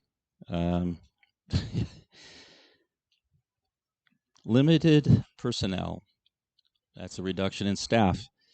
Discontinued services, that's a reduction in product. Priorities, I want to start with priorities. We'd look back at history. Where did the educational system start from? It didn't start with technology. It started with a one-room schoolroom, reading, writing, and arithmetic. So if we have to go back to the basics, that's how we would do it. We would bring it and use the resources we have in this community. I have met a plethora of wonderful, talented individuals in this community who are able to impart their skill sets to the younger generation. So I would say we would do that. That's how we would do it. We go back to the basics, look at history, and learn from it. That would be that's the answer. There you go.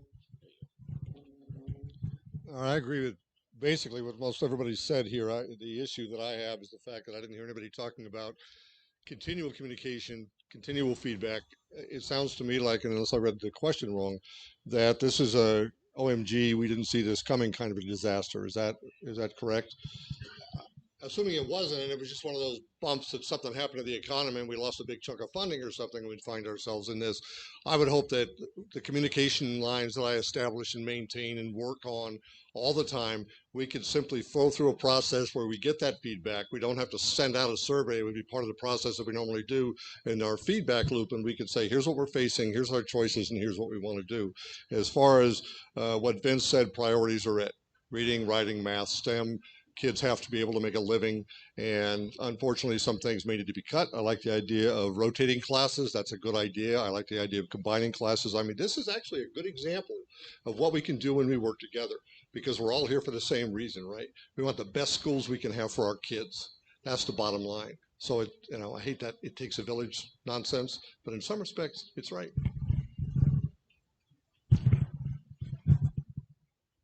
Among the most amazing things that happen on these nights is that we actually have a couple minutes left.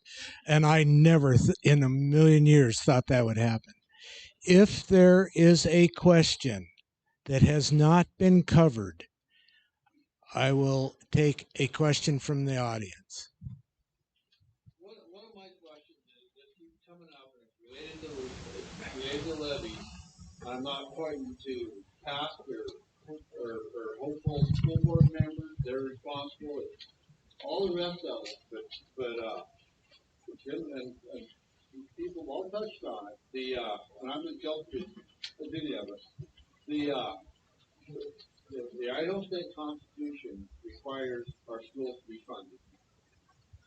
The Idaho State Constitution that I've seen doesn't mention that we got to pass a levy and we got to fight for this and take on a certain group of individuals every year to hope that they'll sacrifice to fund our schools. State's supposed to fund it. What are we doing? What are we doing to push back on that so that they will fund our schools and so that we don't get the camel's nose under the tent like this Reclaim Idaho, which I don't think in the long run is going to be good for us because they're singling out a certain group of people to fund all of our problems. We need collectively to push back on that. I would like to see that happening here. Well, there wasn't a question in there, but I should direct you to that bald-headed guy right next to you. I think that's the answer.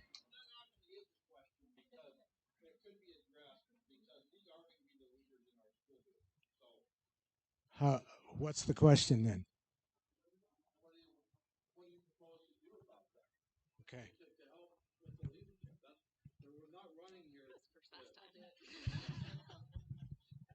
Hey, Randy, thank you for coming.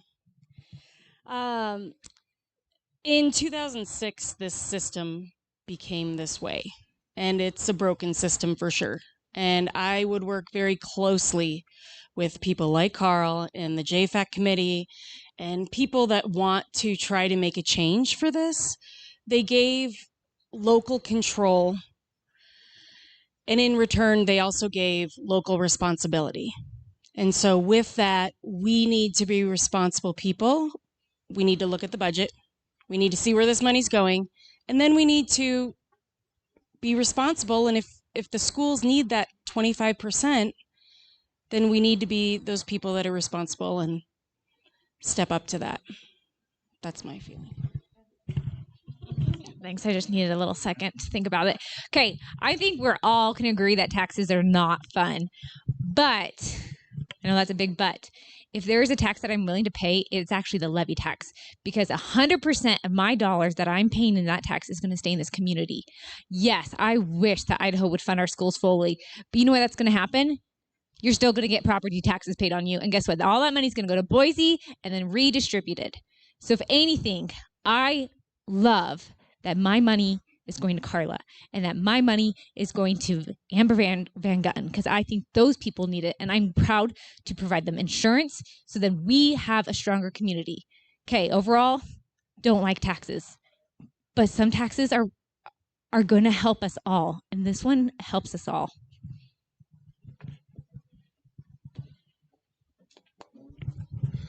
Complicated question. Nobody's talked about the fact that around 23% of the funding for schools in this state is provided by the federal government.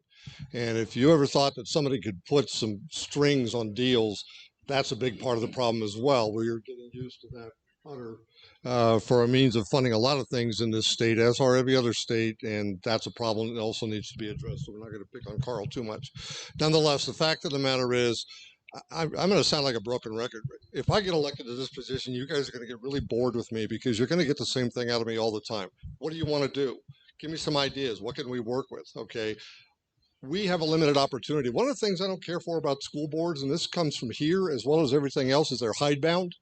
You don't get good communication. You don't get actual feedback. You don't get much of a chance. You know what the number one complaint I heard about the school board was, and I don't have anybody in mind here, trust me on that, is they never call me back. Okay, if you elect me to the school board, I'll call you back, or I'll send you an email back, or we'll sit down and have a cup of coffee, because that's how the work gets done. To answer your question, we need to decide how we want to approach it. As I'm fond of saying, it took us a while to get into this mess. It's going to take us a minute to get out of it, but we got to work together on it. So I say we figure out, just like John's, legitimate complaint about the forest funding being taken from us by environmentalists suing us. Okay, we need to learn how to fight back, and we need to do that as a collective, not as little individuals here who may come off as being zealots and otherwise get ignored.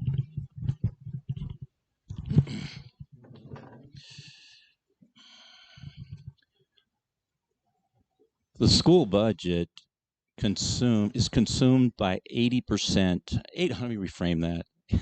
I'm getting tired. 80% of the school budget is directed at staff salary and benefits. That's the report I've gotten back. All right, so that's the report I've got. Somebody can look it up and challenge me later on it. That means that if we have a school levy, it's my opinion, if we have a school levy, that 80% of that levy is going to go back towards that very subject, 80-20. As far as the Constitution makes it clear, 100% funding. However, there is a subsection under the Idaho Code, Article 33, Chapter 8, that they've made a provision that levies can be made and it will be a lien against your property. So the state legislators have already dialed in this levy issue that we've got. Whether that answers your question or not about how the Constitution. Okay. So that's my understanding, regardless. Katrina?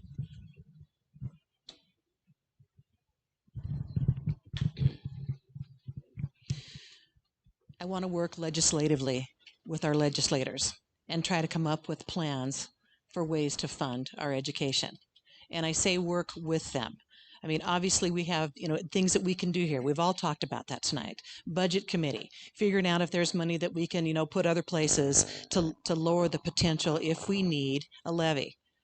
We all would like to make that happen. But I really believe it's more of a state issue and then even a federal issue.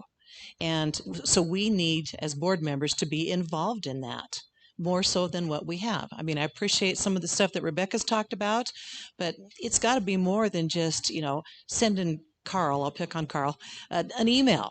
I got to get involved with Carl. And so that he can share his knowledge with me. I got to get involved with the other legislators in our area and let them share their knowledge and say, how can I help you? We've got to solve this issue. We have to, we have funding issues in this state so that we can, and we all need to work together and work collaborating so that we're not working against each other. Interesting that you were talking about salary and benefits. We don't have dependent insurance anymore for our employees of this district. Our board imposed that back in 2017. And in the last year, we've lost over 50 employees because of poor board decisions. And that's a poor business model when we've got about 150 people that work for this district and over 50 of them leave within a year. No, that's fact. That's fact. Absolutely. Yes, that is fact. And what's that? I'm sorry, Cody? Right. But again, funding, we're not going to solve, we can solve some funding issues here. But the big funding picture is us working together legislatively. Is there anybody over here? I agree with Katrina, and I agree with you, Randy.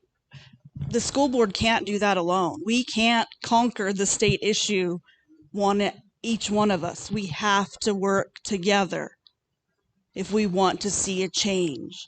And I agree. It doesn't even just at the state level. Reach out to our federal level. Ask for a change. And the more we come together and work together, the stronger that voice will become.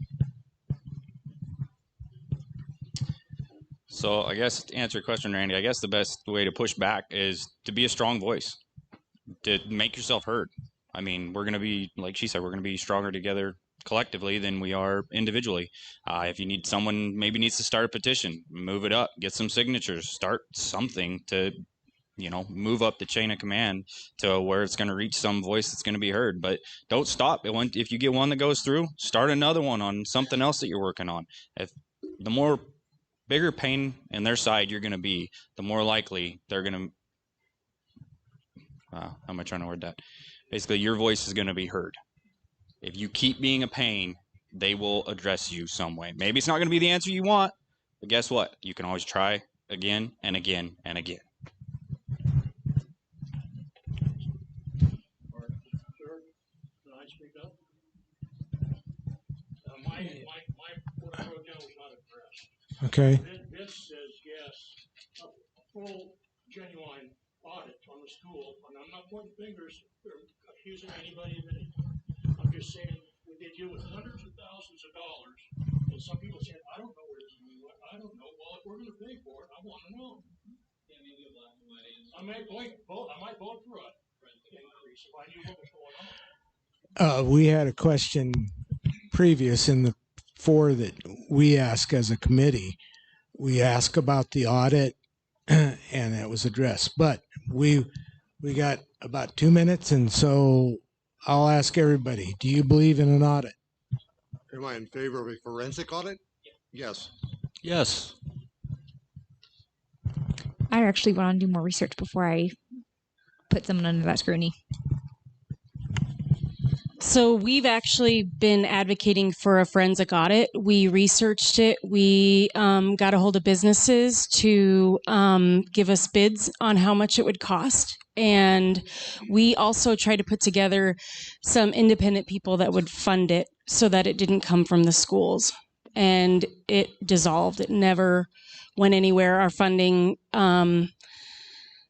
went to the wayside. It didn't follow through. So we agree that we need to know the numbers. I agree with you 100%. I mean, it's black and white. You know, the school district is a business, and we're not seeing the numbers of this business. And they're asking us for our money, but for what? So I agree.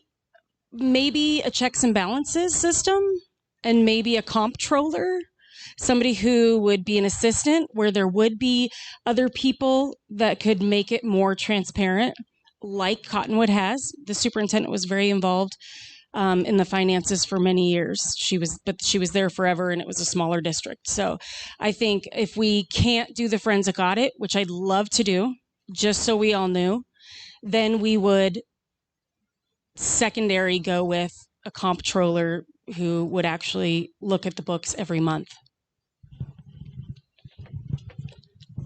Our school district is audited every single year by a private company. It's put out to bid every year. That report is available. It's a public document. Those auditors will actually be at our November board meeting. They look into if we're the funds that have strings to them. Are we following those correctly? The federal government comes in and audits those federal funds that have strings, again, to make sure they are being spent the way the government has told us to spend it. Yes, I absolutely do support one by a company that the community picks as a collective. That way their answers are the ones that are being answered. Yes, I support a forensic audit. As B said, we tried to make that happen numerous times over the last 8 years, suggested it. It didn't come to fruition. It is expensive for as deep as the quotes that we got that they would want to go with those. Yes, we do a district audit, and every year at the end of that audit, when they present that in November, their recommendation is to have a second set of eyes on it because that is not the case at our district, and to have that checks and balances system.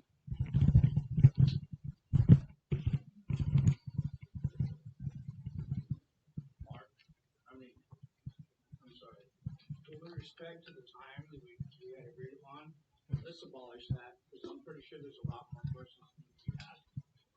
And I would like to continue this on for another hour. That means I get to put away chairs at midnight. Huh?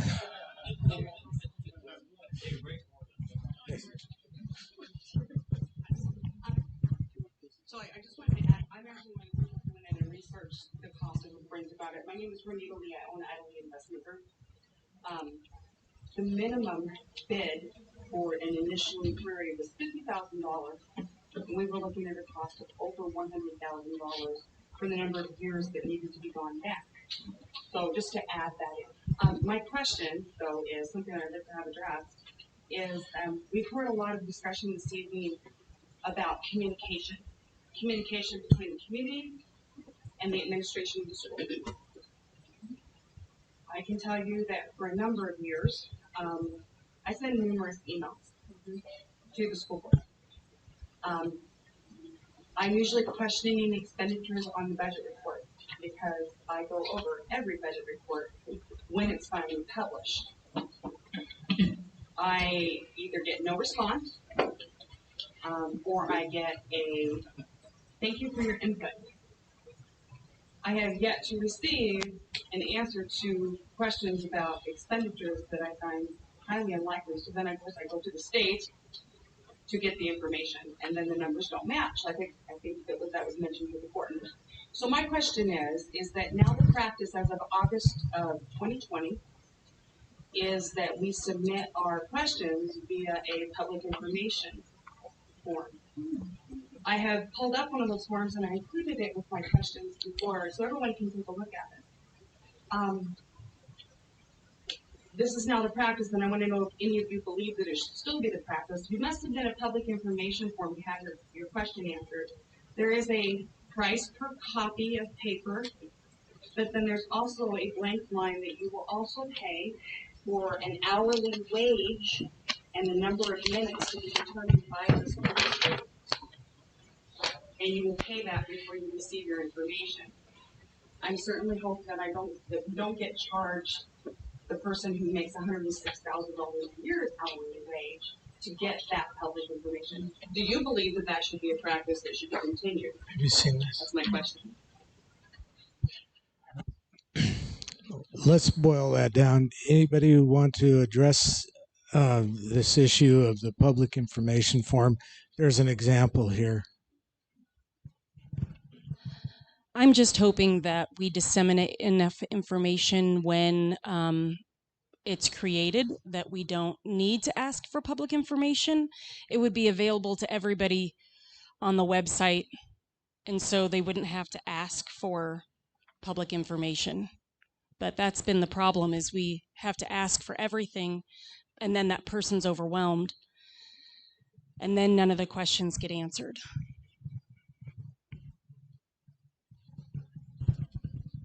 I agree with B.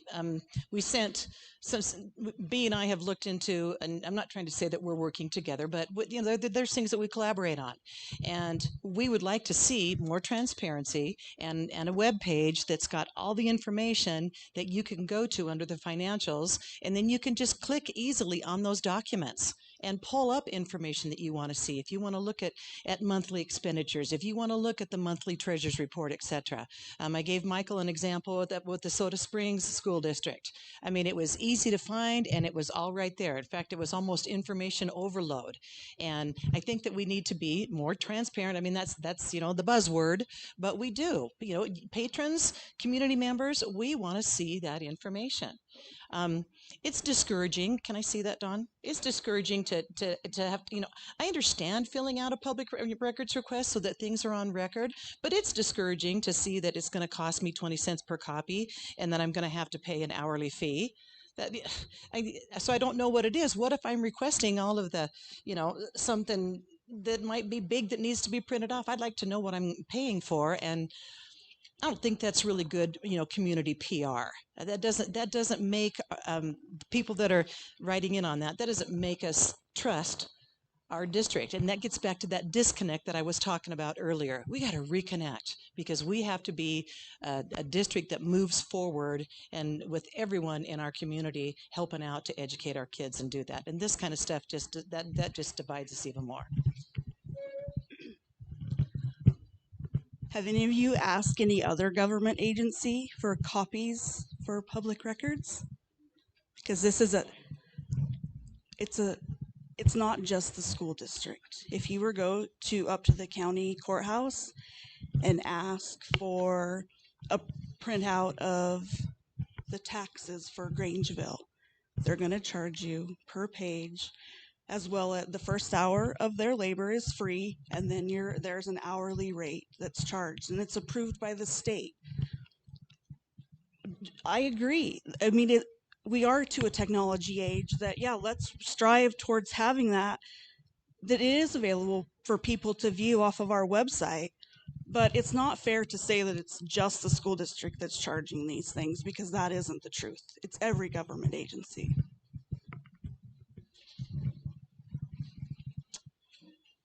So I could be wrong, but when you go to the courthouse to get public records, they're allotted a certain amount of time to respond to you. Is that correct? Or they are, I don't know if they're fine, but whatever. Basically, they're allotted a certain amount of time to have to respond to you. My understanding is that nobody's been pressuring the school to do the same. Basically, they have this request form that you fill out, and then you're never responded to, and they're now held liable or accountable for not providing this public information that's not being seen. So is there someone to blame? I guess that would be part of why I applied, to try to find out, to figure out where the information is stopping. Is there a certain person? Is it a collective? That I'm not sure. Hopefully, if I got in, I could give you answers and get it changed.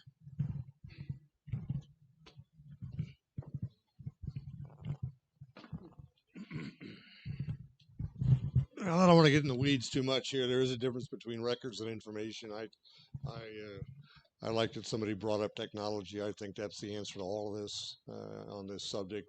There's no reason in this day and age that we can't. I mean, for goodness sakes, they send certified court copies at the county and federal and state level that send people to prison for decades on the online, no cost. Once the system's established, we just simply need to work towards that. This is an arcane system. It's been around a long time. I understand the reason for it, but we've already paid for these things once. It is kind of offensive to have to pay for them again. At first blush, it looks like a bureaucratic obstacle, like many things these days. And again, I'll echo what Larry said, the difference between information and records. If you're in there to request records that are going to be volumes, there should be some compensation towards that, either the school entity or the county or wherever. But if you're in there for information, yeah, that seems a little overkill. So I think there should be a policy established that would say, if you're in there for information and you're trying to obtain a couple of documents, hourly rate, wage, cost per sheets, it should be waived. Should be. Okay. Yeah, John.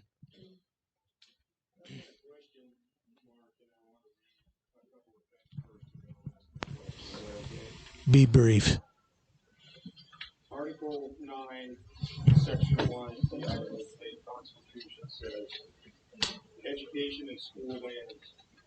Section 1, legislature to establish system of free schools. The stability of a Republican form of government depending mainly upon intelligence of the people.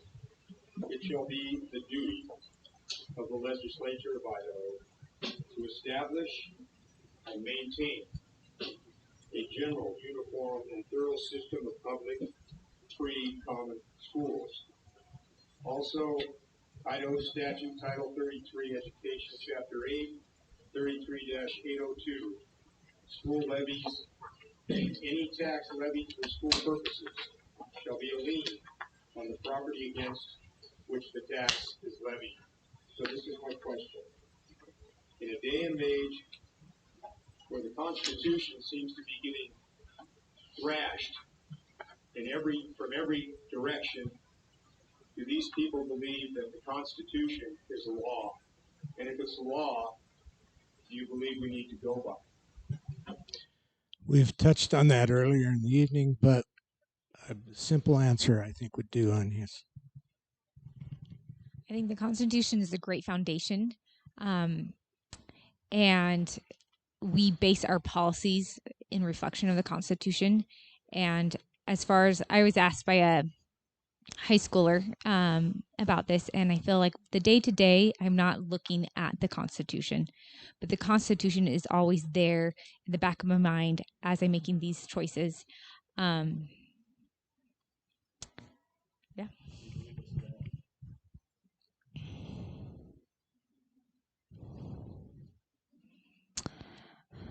I'm saying that I believe it's the foundations to our laws.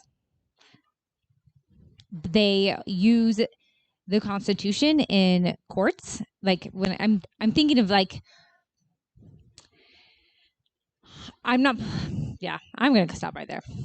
I think it's a good foundation. Yes, it's law. I agree too that it's what our legislature uses to create the laws of our state. But I'll ask back to you, we've said to you, we have to work together if you want to see a change in that. So how do you think, I mean, how do you see us enforcing that law? I've been on it for 8 years.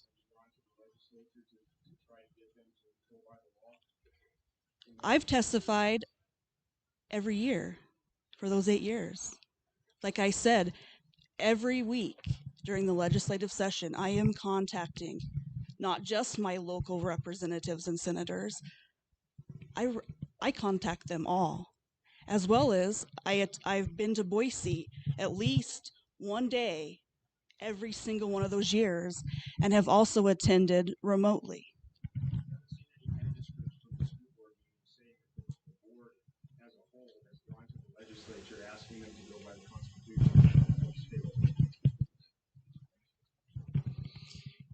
I believe, yes, it's law. There's a reason it's put into when all service members swear in to uphold and defend the Constitution against all enemies, foreign and domestic. Yes, it's law. It's frustrating for us. And I agree with Rebecca that we need to work together with our legislators and try to push for that to be followed and be funded. And I think we need to work with them and try to make that happen.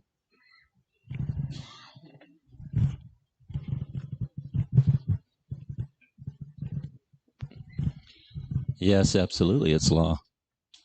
And I think our legislators have drifted away from that over the course of time.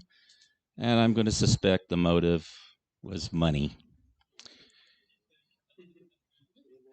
We need to re-educate our legislators on the Constitution and the fact that this is law. There's some work to be done, folks, on that end of it, and it ain't going to be easy. Yes, the Constitution is the law. It's typically referred to as the supreme law of the land with respect to the federal government. It's no less here in Idaho. If it's contrary to, if a law or a regulation or a tax or whatever else that's imposed on the citizens is contrary to what that law says in the Constitution, that's why we have a Supreme Court, is to settle those things.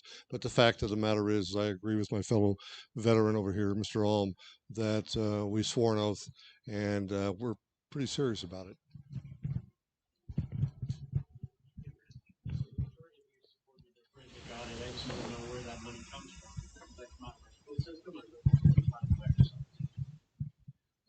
I'll take that right off the bat. I heard that there was an inquiry into a forensic audit of $50,000 to $100,000.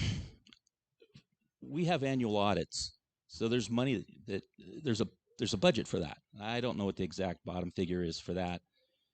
I'm going to challenge that $50,000 to $100,000 on a forensic audit. The information and reports I've gotten back is that it's not as expensive as it was reported earlier, but those are details that we're going to have to find out down the road here. The funding can be found if it's a priority. Seems to be that's always the case with life, right? I imagine it wouldn't be that difficult. I echo Vince's comments regarding the means by which we might get it done. There's a time frame involved. Excuse me? He can't hear you. Oh, I'm sorry. There's a time frame involved. How far do we want to go back? What kind of a forensic audit? It's a number of factors that need to be solved. And we're right. See, I'm bored. I'm boring. Let's go right back to what do you want? What do you want? I want to know how the money's been spent. I'll pick a 5-year time frame, and somebody's gonna have to make an argument to move me off of that.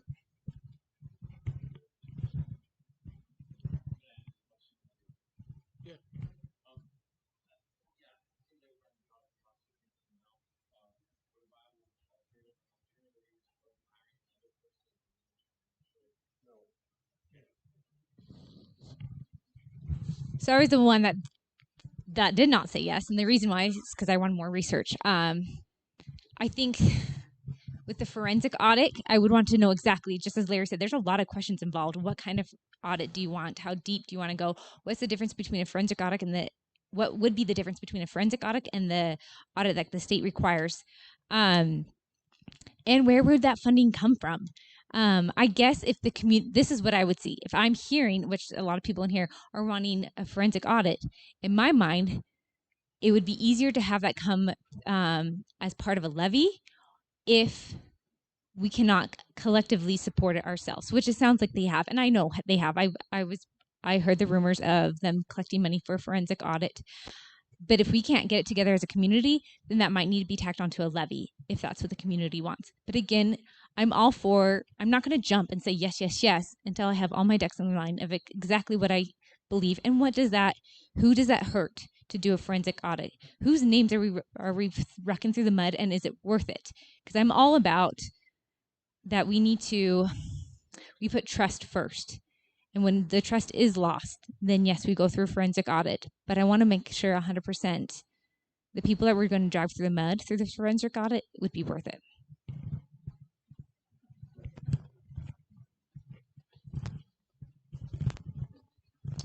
So I guess, yeah, the money would have to come from either budget put in, levy. Also, I heard rumors that years ago there was a gentleman who was willing to pay out of his pocket for an audit to be done on the school. And then the school board promptly put it down. So I guess that would be one of the biggest questions is, well, why was it put down? Why wasn't it gone through? In my eyes, isn't that the biggest admission of guilt? Police officer comes up and asks you if you have anything to hide. You tell him no, right? And do what he wants. If you got something to hide, you're going to tell him no and resist him. When we were pursuing a forensic audit, we were at a point that there was no trust. I mean, by the personnel in our district and by patrons in our district. And so that's where we were at. We looked into a couple of different firms and in the types of specific forensic audits that we want or that we wanted, because there are, guidelines that you can go by, and it is expensive. And as far as if the community would want the district to do that, then we'd have to figure out that, and if we agreed to that, then you have to figure out where that money would come from. But if to go deep, and deep is not that far, like Renita said, both the firms, I think we talked to 2 or 3, started at 50 grand. And to go as far as what they recommended that we go deep, and it was going to be over 100 grand.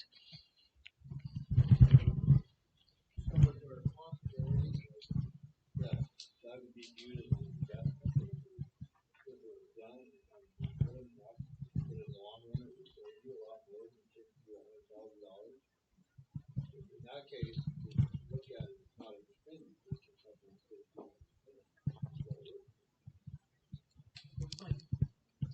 So in the 8 years, the subject of a forensic audit has never been brought to the entire school board. You can request the agenda from every one of those school board meetings, and you can see never once I'm not hiding anything. Never once has it been brought to the board to vote on having a forensic audit. I think Dr. Told brings up a good question. I don't think it's something we can answer here. Katie's right. We really have to know how much is it truly? What is it covering? And then we seek an opinion, because if it is $100,000, that's taking $100,000 away from something else. And so we have to weigh, it can go back to our voters. If you support it, then I guess we would follow the voters.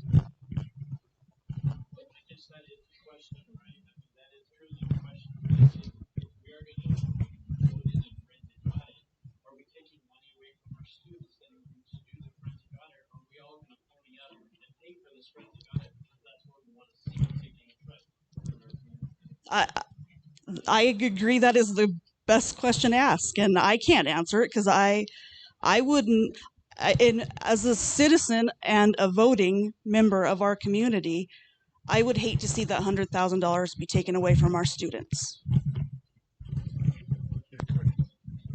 Cody.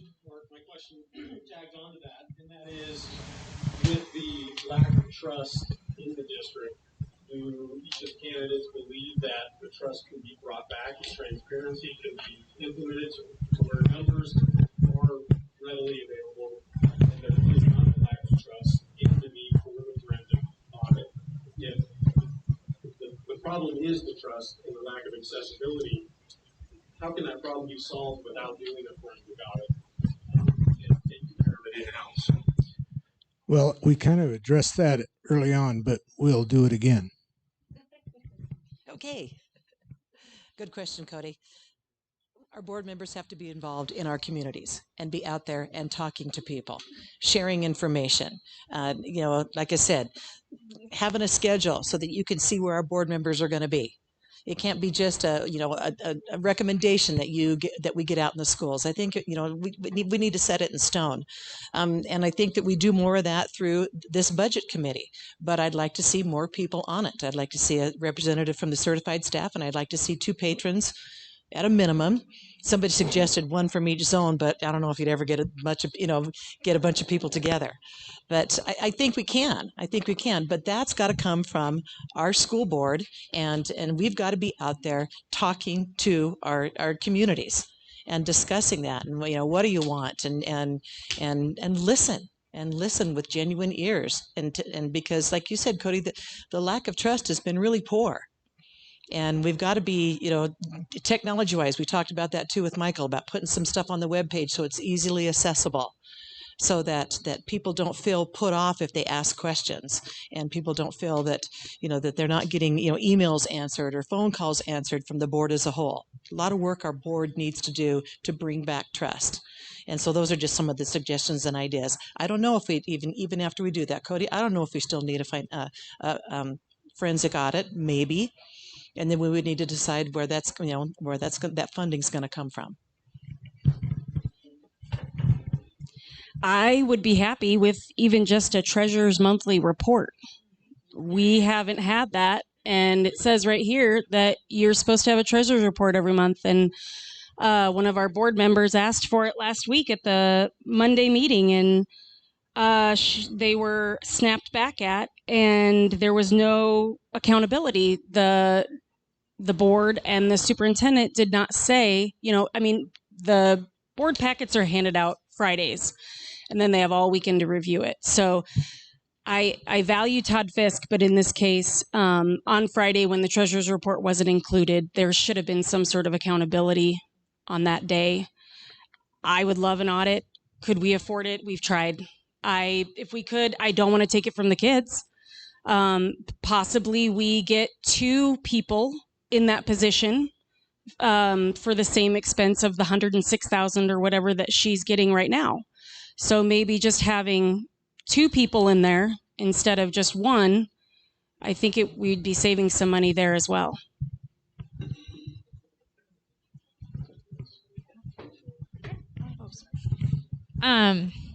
So as I said, I've been in this position 6 months, so I am in a learning curve.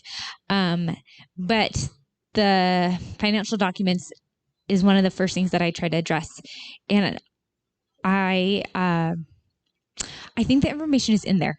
I think it's just really, really jumbled and hard to understand. And I would love to see, and I've been talking to Todd and kind of been pushing for it, that we need to translate these documents into what the community can understand. I know Joe Rodriguez mentioned that they are updating the website, and with this budget team that I was pushing them to do, the idea is after we've set this budget that at least all the 5 board members can actually understand, that therefore then we can translate it into what the community can understand. And I feel that is what will really build trust. I don't think necessarily, I think if that failed, then I would go to the ultimate extreme of a forensic audit, but I don't think that there's criminal action. I just think that there's miscommunication, and we just don't know how to communicate it, and that's what we're really working on.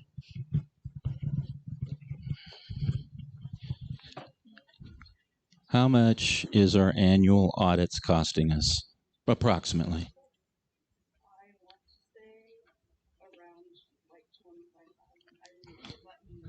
25. Oh, let's just say that. Let's just give it. Okay, that's the argument. 25,000 for a basic audit that we get annually. Let's just give it, it's $100,000 to do a forensic audit. That's a difference of $75,000. You mentioned an investment in our community. I think $75,000 is a small amount of money to invest in our community to gain the trust back into the budget program here.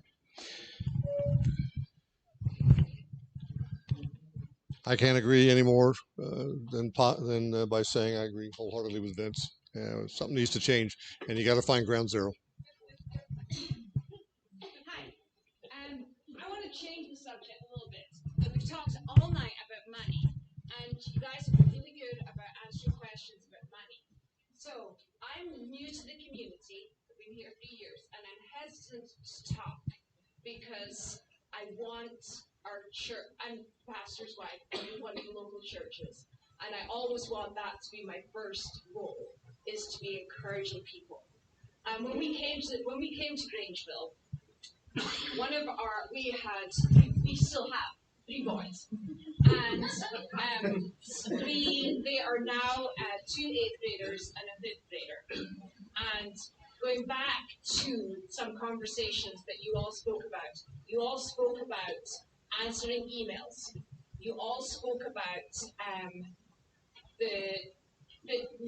Mr. Fisk being the only person that you guys could hire and fire. I appreciate all those things. But here is the story of my family and what we have had to do to get to so that we're now. Now, to drop back a little bit quicker, I want my kids to be in school. I believe 150% for the school. I want my kids to be in the community, rubbing shoulders with all the kids in the community. However, this year, we pulled out. We are now homeschooling. We're not doing a program. We're not doing an online program, a K through 12 or whatever. Those, well, they look good. We're not doing that.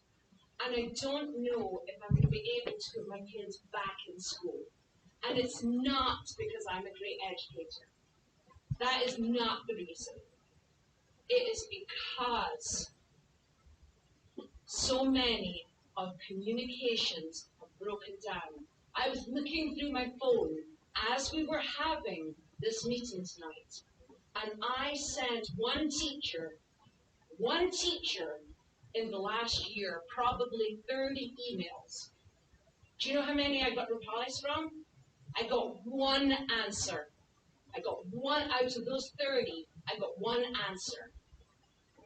So while Mr. Fisk is the only person who you guys hire and fire, and you talk about communication, and you talk about the important things being English, reading, and writing, those 3 things were why I pulled my kids out.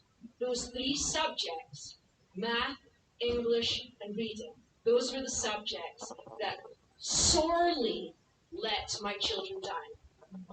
One of my children, they qualified for an IEP, which as a parent, I said, no, you know what, we're not going to do that.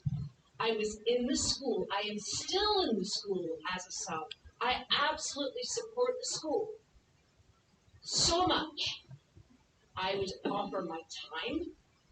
I was told by somebody on staff, when are you going to sit back and let us educate your children?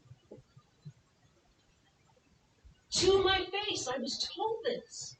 So as board members or people wanting to run the board, which I would so not want your job. And I really appreciate, and there are some excellent teachers at school. Miss Carla, you are amazing. You know, I see people that have gone above and beyond. What are you going to do to make sure that the children are actually getting an education? Because if the parents who support the school and want the school going and who would really pay for anything to make the school work have actually decided to pull their kids out, and while I voted yes for the levy, like B Edwards, it was like, I I'm only voting yes because I want my kids to be educated. Now, I would vote no. I would vote no now, and that makes me sad. So how are you going to change the story? How are you going to change the narrative to what the people of Grangeville are seeing only too often? That you say math and English. I'm tired of this district being mediocre. I feel our kids deserve more. And so I just want to make sure that as a school board member, I would be talking to Todd. I would have meetings with Todd and the principal. I would have meetings with Todd, the principal, and the teacher. I would make sure that there was accountability through the chain of command, which is not currently happening now.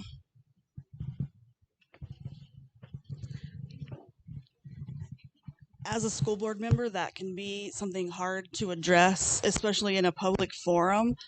And you have to, I understand your frustration. I'm not going to lie.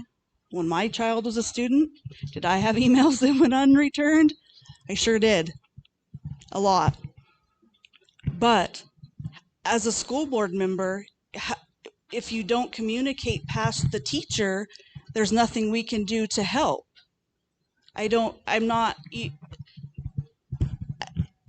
For every single student, that just would not be possible.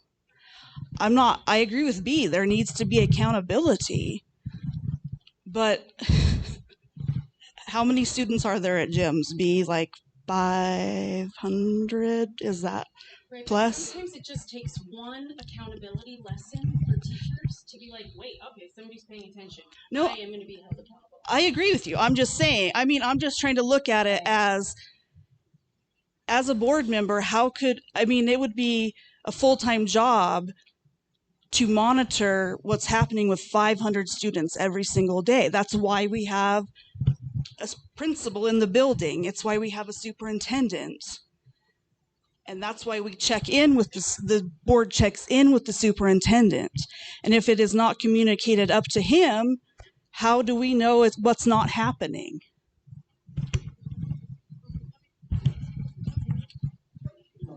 Okay, this is the reason why I went on the board, is for education, not for politics, not for the stress, but because for the sheer fact that I want quality education for my kids. I can say that I know good experience from GEMS from K through 4th. And so I was excited that maybe I can go on for another 4 years because that would get me through at least 8th grade. And the other board members, I like Melissa Kissmatter. I feel like she's got GHS with a kid that has gone through there. We got Casey. If we all spread out and take the schools that were in our area and in our zone that we have kids in, we kind of keep eyes of all that's going on. As far as those teachers, there are going to be some like that. And it's so frustrating. We just went, so me as a board member, what I can do, this is what I have been doing. This last month, we just went over policy, and one of the policies was going over the evaluations for the teachers, especially new teachers. New teachers are required to have 2 evaluations from the principals every year. I looked at that policy and said, we have a lot of alternative certificates teachers who are new at this. And I remember being interviewed or evaluated by the principal my first year of teaching, and I got a lot of great feedback. Evaluation is something where you grow. It's not a report on all the negative things, but it's a growth opportunity. And so I emailed Todd specifically, can we increase that number from 2 to 4 for beginning teachers? Because I feel like there needs to be more growth among these teachers. Now that's ultimately up to him. We didn't change it. He felt like evaluations was between principals and administration, but me as a board member, I spoke up. I did my part because I am with Dee that we need quality teachers that communicate to families.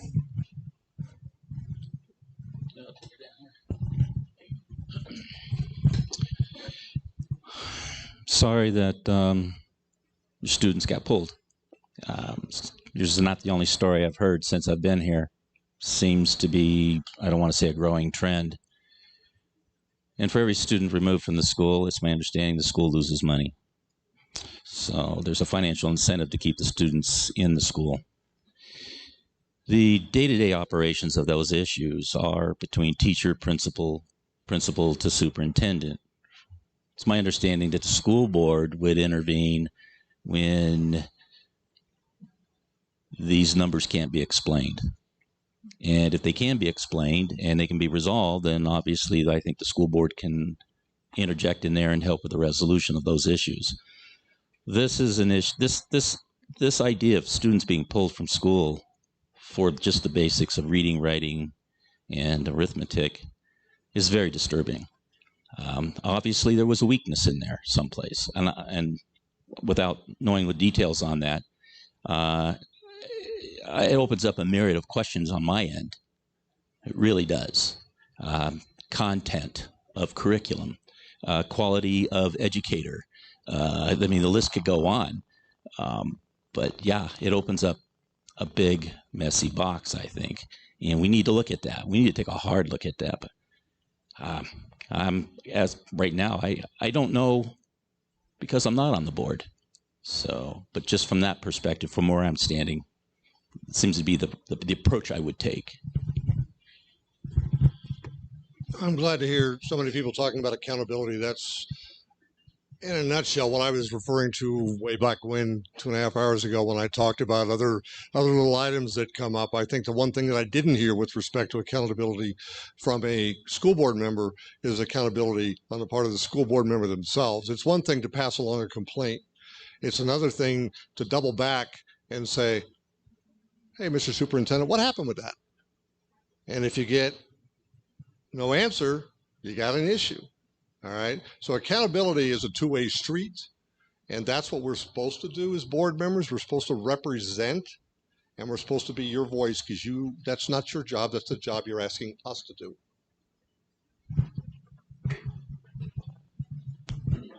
Hey, Mark. Just hold it just a second. I agree with a lot of the things that are said. I don't want to be repetitious, you know, and I agree. Okay. You keep pointing over here someplace. Oh, you.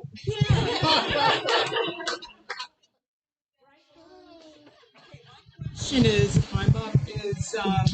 you know, when it came to one of the early questions, okay. Yeah.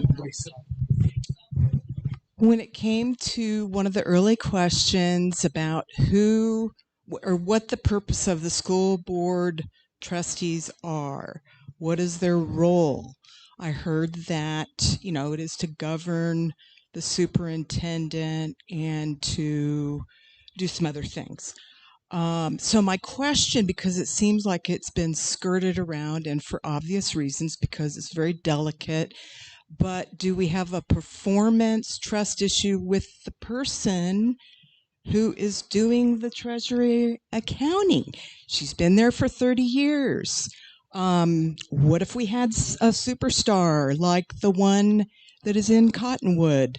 Would that make a difference? Would we even have to have discussion about a forensic audit? So I think that is a solution. What do you think? I think I heard a question. I'm not in a position to judge that because I'm not that person's direct supervisor. I was at that meeting where that person looked at the board member and said, nope, don't have what you want. And basically that's my language, but that's what happened. I'm sitting there going, wow, that's amazing.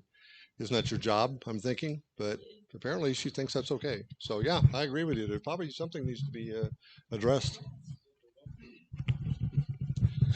Well, there seems to be a deficiencies, and deficiencies need to be addressed. Going back, though, to instilling public confidence into the school system, I don't know if simply changing job positions would do that. I personally would endorse a forensic audit on this so we get back to ground zero. Bring in somebody different if the audit shows that there are deficiencies with this particular position. That makes sense to me.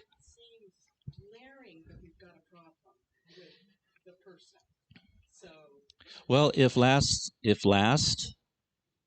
board meeting that Larry and I were both at, the response from Becky Hogg was, in my book, very inappropriate to the board member. So that was one instance I have personal experience with.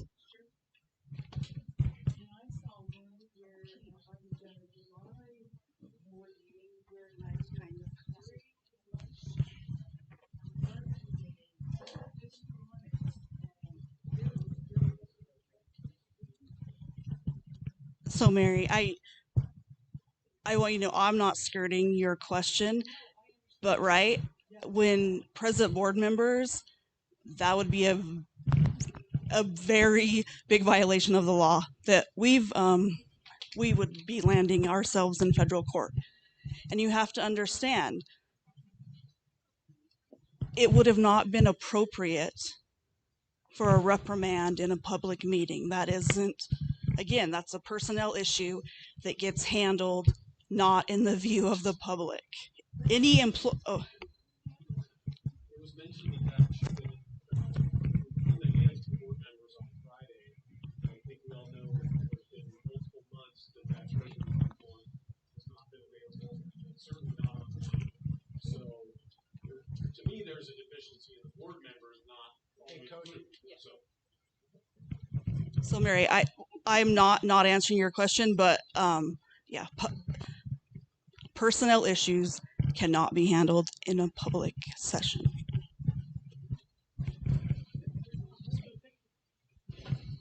Even though my husband already spoke, I feel like I should have it right. I understand that this business manager is going through a lot. I understand that the ESSER funds and all this federal money that has strings tied to it is very difficult, but this isn't the first time that the treasurer's report has not been presented in the board meeting. It's been numerous months. It comes and goes. Sometimes we get something about, well, I've been so busy I haven't had time, or sometimes it's what we got on Monday, which was nothing. So this isn't the first time. There's been it seems as if there's been no repercussions from the behavior. And so it seems to the community and to everybody watching that there's something funky going on. So B, if it had been you that somebody was mad about, would you like us to reprimand you in the public meeting, or would you prefer it was handled privately in a... I'm not saying... No. Yeah. Accused you of something like that in a public meeting. Right. Right, but it's not the first time. That's it. Yes. We're digressing here. We haven't talked about teachers tonight, and I'll probably cry because I'm super passionate about my job. And I believe that I have more students in this district than any other teacher. Fair. I think that's fair. How would you, as a board member, rebuild the trust between teachers and you? I feel like the bad guy around town, except for with the kids. My husband doesn't even like to go out into town with me because I'm a superstar. It's Miss Carla this, hey, give me hugs. And I genuinely care about every single student. The last 4 or 5 years, I've had to consciously make the choice to sign my contract because I either haven't got a raise, haven't got a step, don't know what I'm going to get paid if I start working, and that is the honest truth. I have a job, but I don't know what I'm going to get paid this year. I can't see a viable system of where I am now and where I can be next year, or if I get my master's, which I'm working on right now, because I'm passionate about teaching music and teaching children. I don't know that I could repay my student loans. One reason I went to school was because I love music. Knowing as an educator, I'm not going to get paid a lot of money for what I put into my education. And as I'm getting a master's degree, it's another $20,000 on top of what I already paid for my bachelor's. Not a lot of people have to go above and beyond to do that, but teachers do, and we recertify every single year, or every 5 years.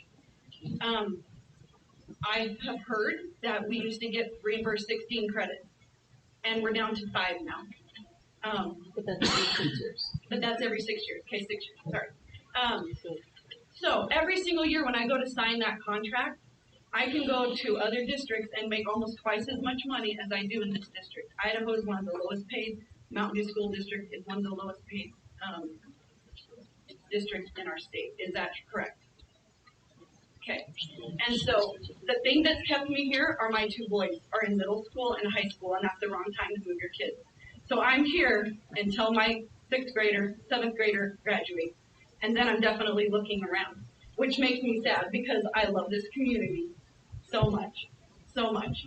So what will you do as a board member to rebuild that trust between the teachers? Because I feel like I go to the board meetings and I'm the bad guy, and I should be the hero in town. So the question is, what would you do to rebuild trust within the teachers?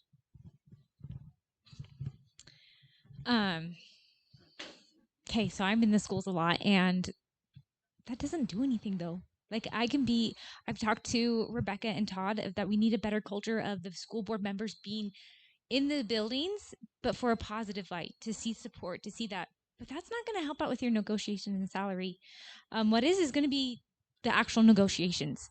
And one thing that the reason why I'm still here trying to keep on this board is because when we moved in here 3 years ago, there was a lot of garbage going on. And I was, as a community member, I was hearing one thing and another. I actually met with Lot Smith and Mike Dominguez about it. And then I talked to Shar McKinney. And I was trying, as a community member, understand this. And it was hard. And what it came down to, it was messy. And I'm glad we have new board members. And I'm glad we have new negotiators. And so that's why I would wish to stay on there, because I don't want to bring the people who had all that baggage of contention back on the board, because we don't need that. What we need is more communication. We have 2 representatives from the board that goes to the negotiation. And I can tell you that they don't report much. So I've been pounding Todd, like, I need to know more. I need to know more. And that's one thing that we've met with a conflict resolution specialist on pretty much how can we better listen. And one of it is how can we better get what's in the negotiations out to everyone to really solidify those. I heard in the days it was done in 2 months and they went to lunch afterwards. And I would love to get back to that days where we are on the same team, because we are. This is the Mountain View team. Let's trust each other. Let's build us. Let's do the best that we can. Go out to lunch and have a great rest of the year. So that's my solution.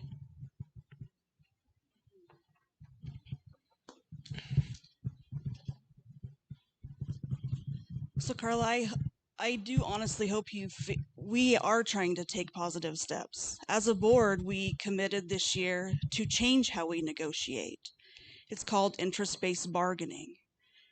The negotiators for the teachers and the negotiators for the school district, we are no longer the negotiator. I mean, we are a team.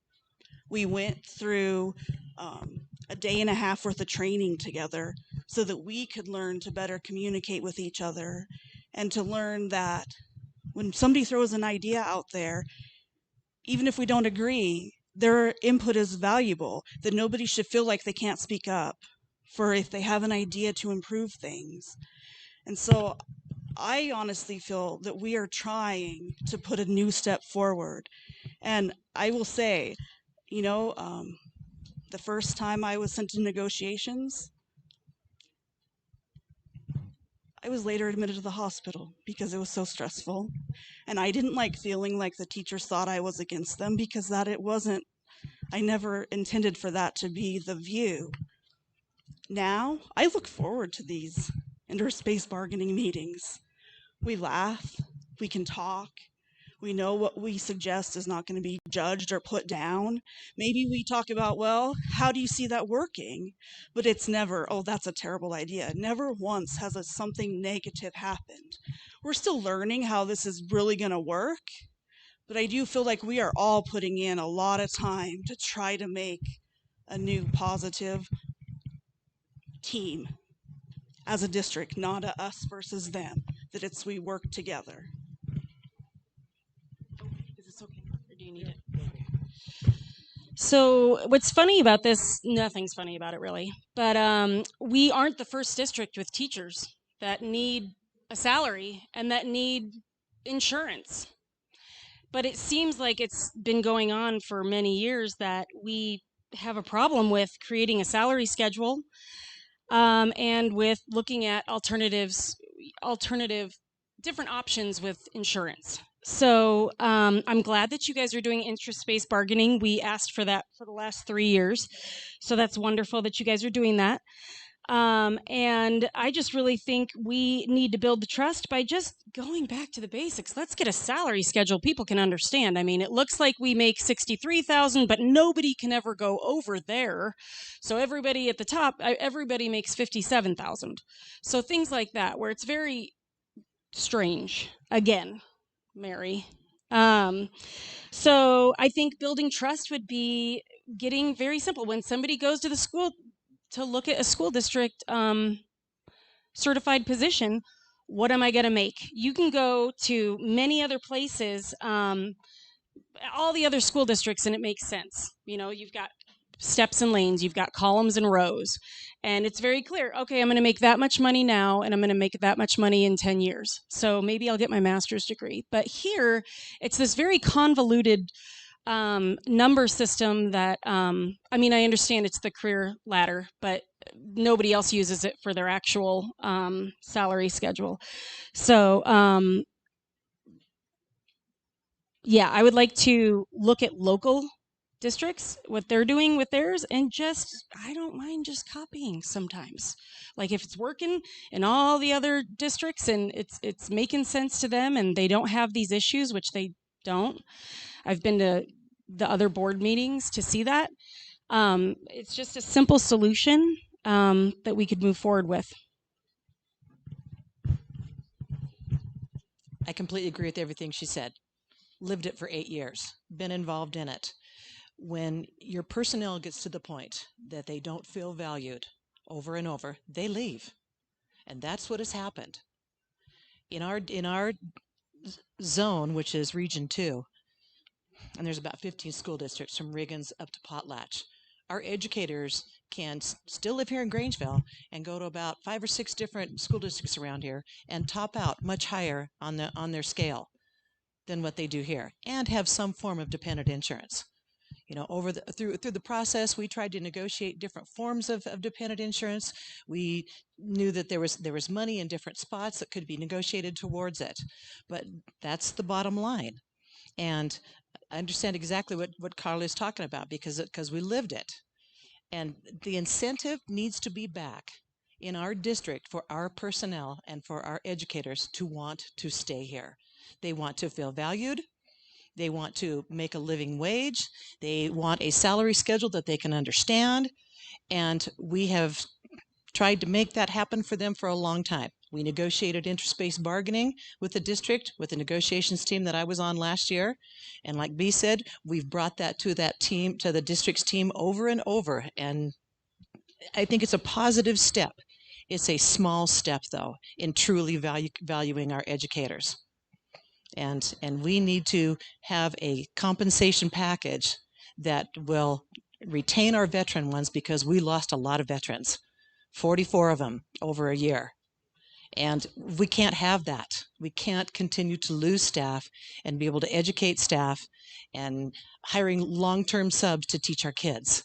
We need an attractive package, and we can make that happen.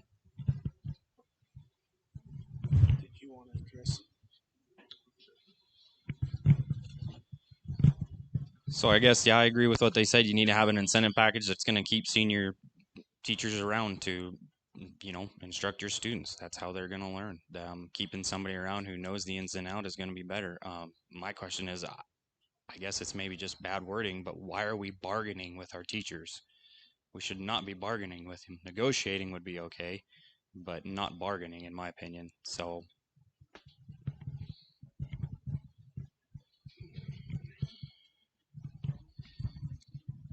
I'll repeat what I said earlier. I love teachers. I rank them right up there with firemen and policemen. Therefore, I don't have a distrust of our teachers. And going into the board, I would not enter that relationship with that kind of a judgment, prejudgment of distrust. But it sounds like that you want to move because of financial reasons. There's not, it just sounds to me like there's a financial issue here. Board of directors, from what I understand, historically speaking, never had to deal with teachers' unions. They inherited them sometime around in the 50s or 60s, and things evolved from there. But more to the point, if the state of Idaho is responsible for funding our public schools, and at the current stage right now I'm hearing is 70%, and the local is 30%, why are the local school boards dealing with collective bargaining? It should be at the state capitol. That's where most of the money comes from. Why isn't the union dealing with the state legislators and putting pressure on them for the financial issues that are coming up here? That's the question I'm looking at. All right, well, he finally did it. He stole my thunder. I agree with what Vince had to say about the issue of teacher salaries should be a state issue. Yes, ma'am, absolutely. And I wanted to get back to what you said. The trust, if I can, just because I want to seriously understand what you're referring to regarding you personally as well as the teachers across the spectrum. What I hear, and tell me if I'm wrong, but what I hear is a sense that you feel underappreciated and not respected for the work that you put in, for the education that you've committed to the kids, and for the contribution you're trying to make to not only the organization but to your community. Am I kind of close? Yeah, part of that was that our dependent insurance 100% gone. Yeah, that's crazy. My husband doesn't have insurance now. You know. Oh, My kids. My wife and I are 23 years. I'm 23 years. She's a little bit less than me. State employee on a pension, and we can't afford a private insurance. Okay, I get it. Okay, that's a big deal these days. But I got to tell you, in all honesty, and I'm talking to you, okay, because it's your question, and I think it's a good one, and I think it is one that goes to the heart of why we're here tonight. Okay, I'm no fan of unions to begin with. I'm no fan of public sector unions. I think they're full of contradictions and conflicts of interest.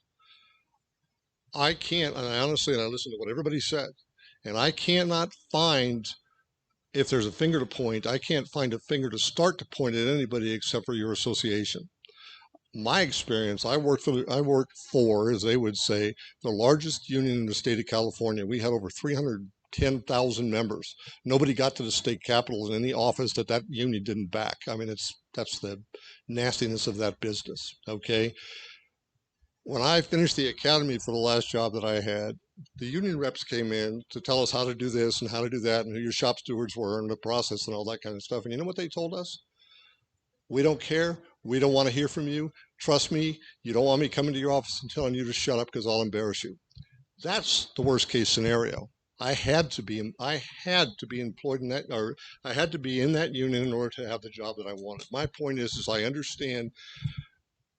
I'm not going to sit here and tell you the board's going to be able to fix the issue of public sector unions in the school system, but I can guarantee you there's a lot that's affecting you that the board doesn't have control over, because a lot of what happens to you with your salary is not directed by people who live here. That's the bottom line. It isn't. The money comes from other places, and agreed. And we're right. I understand that. I understand local. Understood. Absolutely understood. I'm just saying that the influence of the union has a big impact on how teachers are treated with respect to, I think somebody just said how complicated it is. It shouldn't be that complicated. All right, to pay people a good wage, a living wage is the standard term. It shouldn't be that complicated. Why did we need to have negotiations for months on end? I understand we're behind. What's going on here? I would like to, and a board member, I don't know how much control we have over that. We are part of the negotiation team in a limited fashion, but we're a very small cog. And so I'm afraid I wouldn't have an answer for you. I think you need to go ask your union rep that you pay dues to. The board helps decide my salary schedule. Yes, ma'am. You're right. You're right. But I think the big gorilla in the room though is the union. Sorry about that.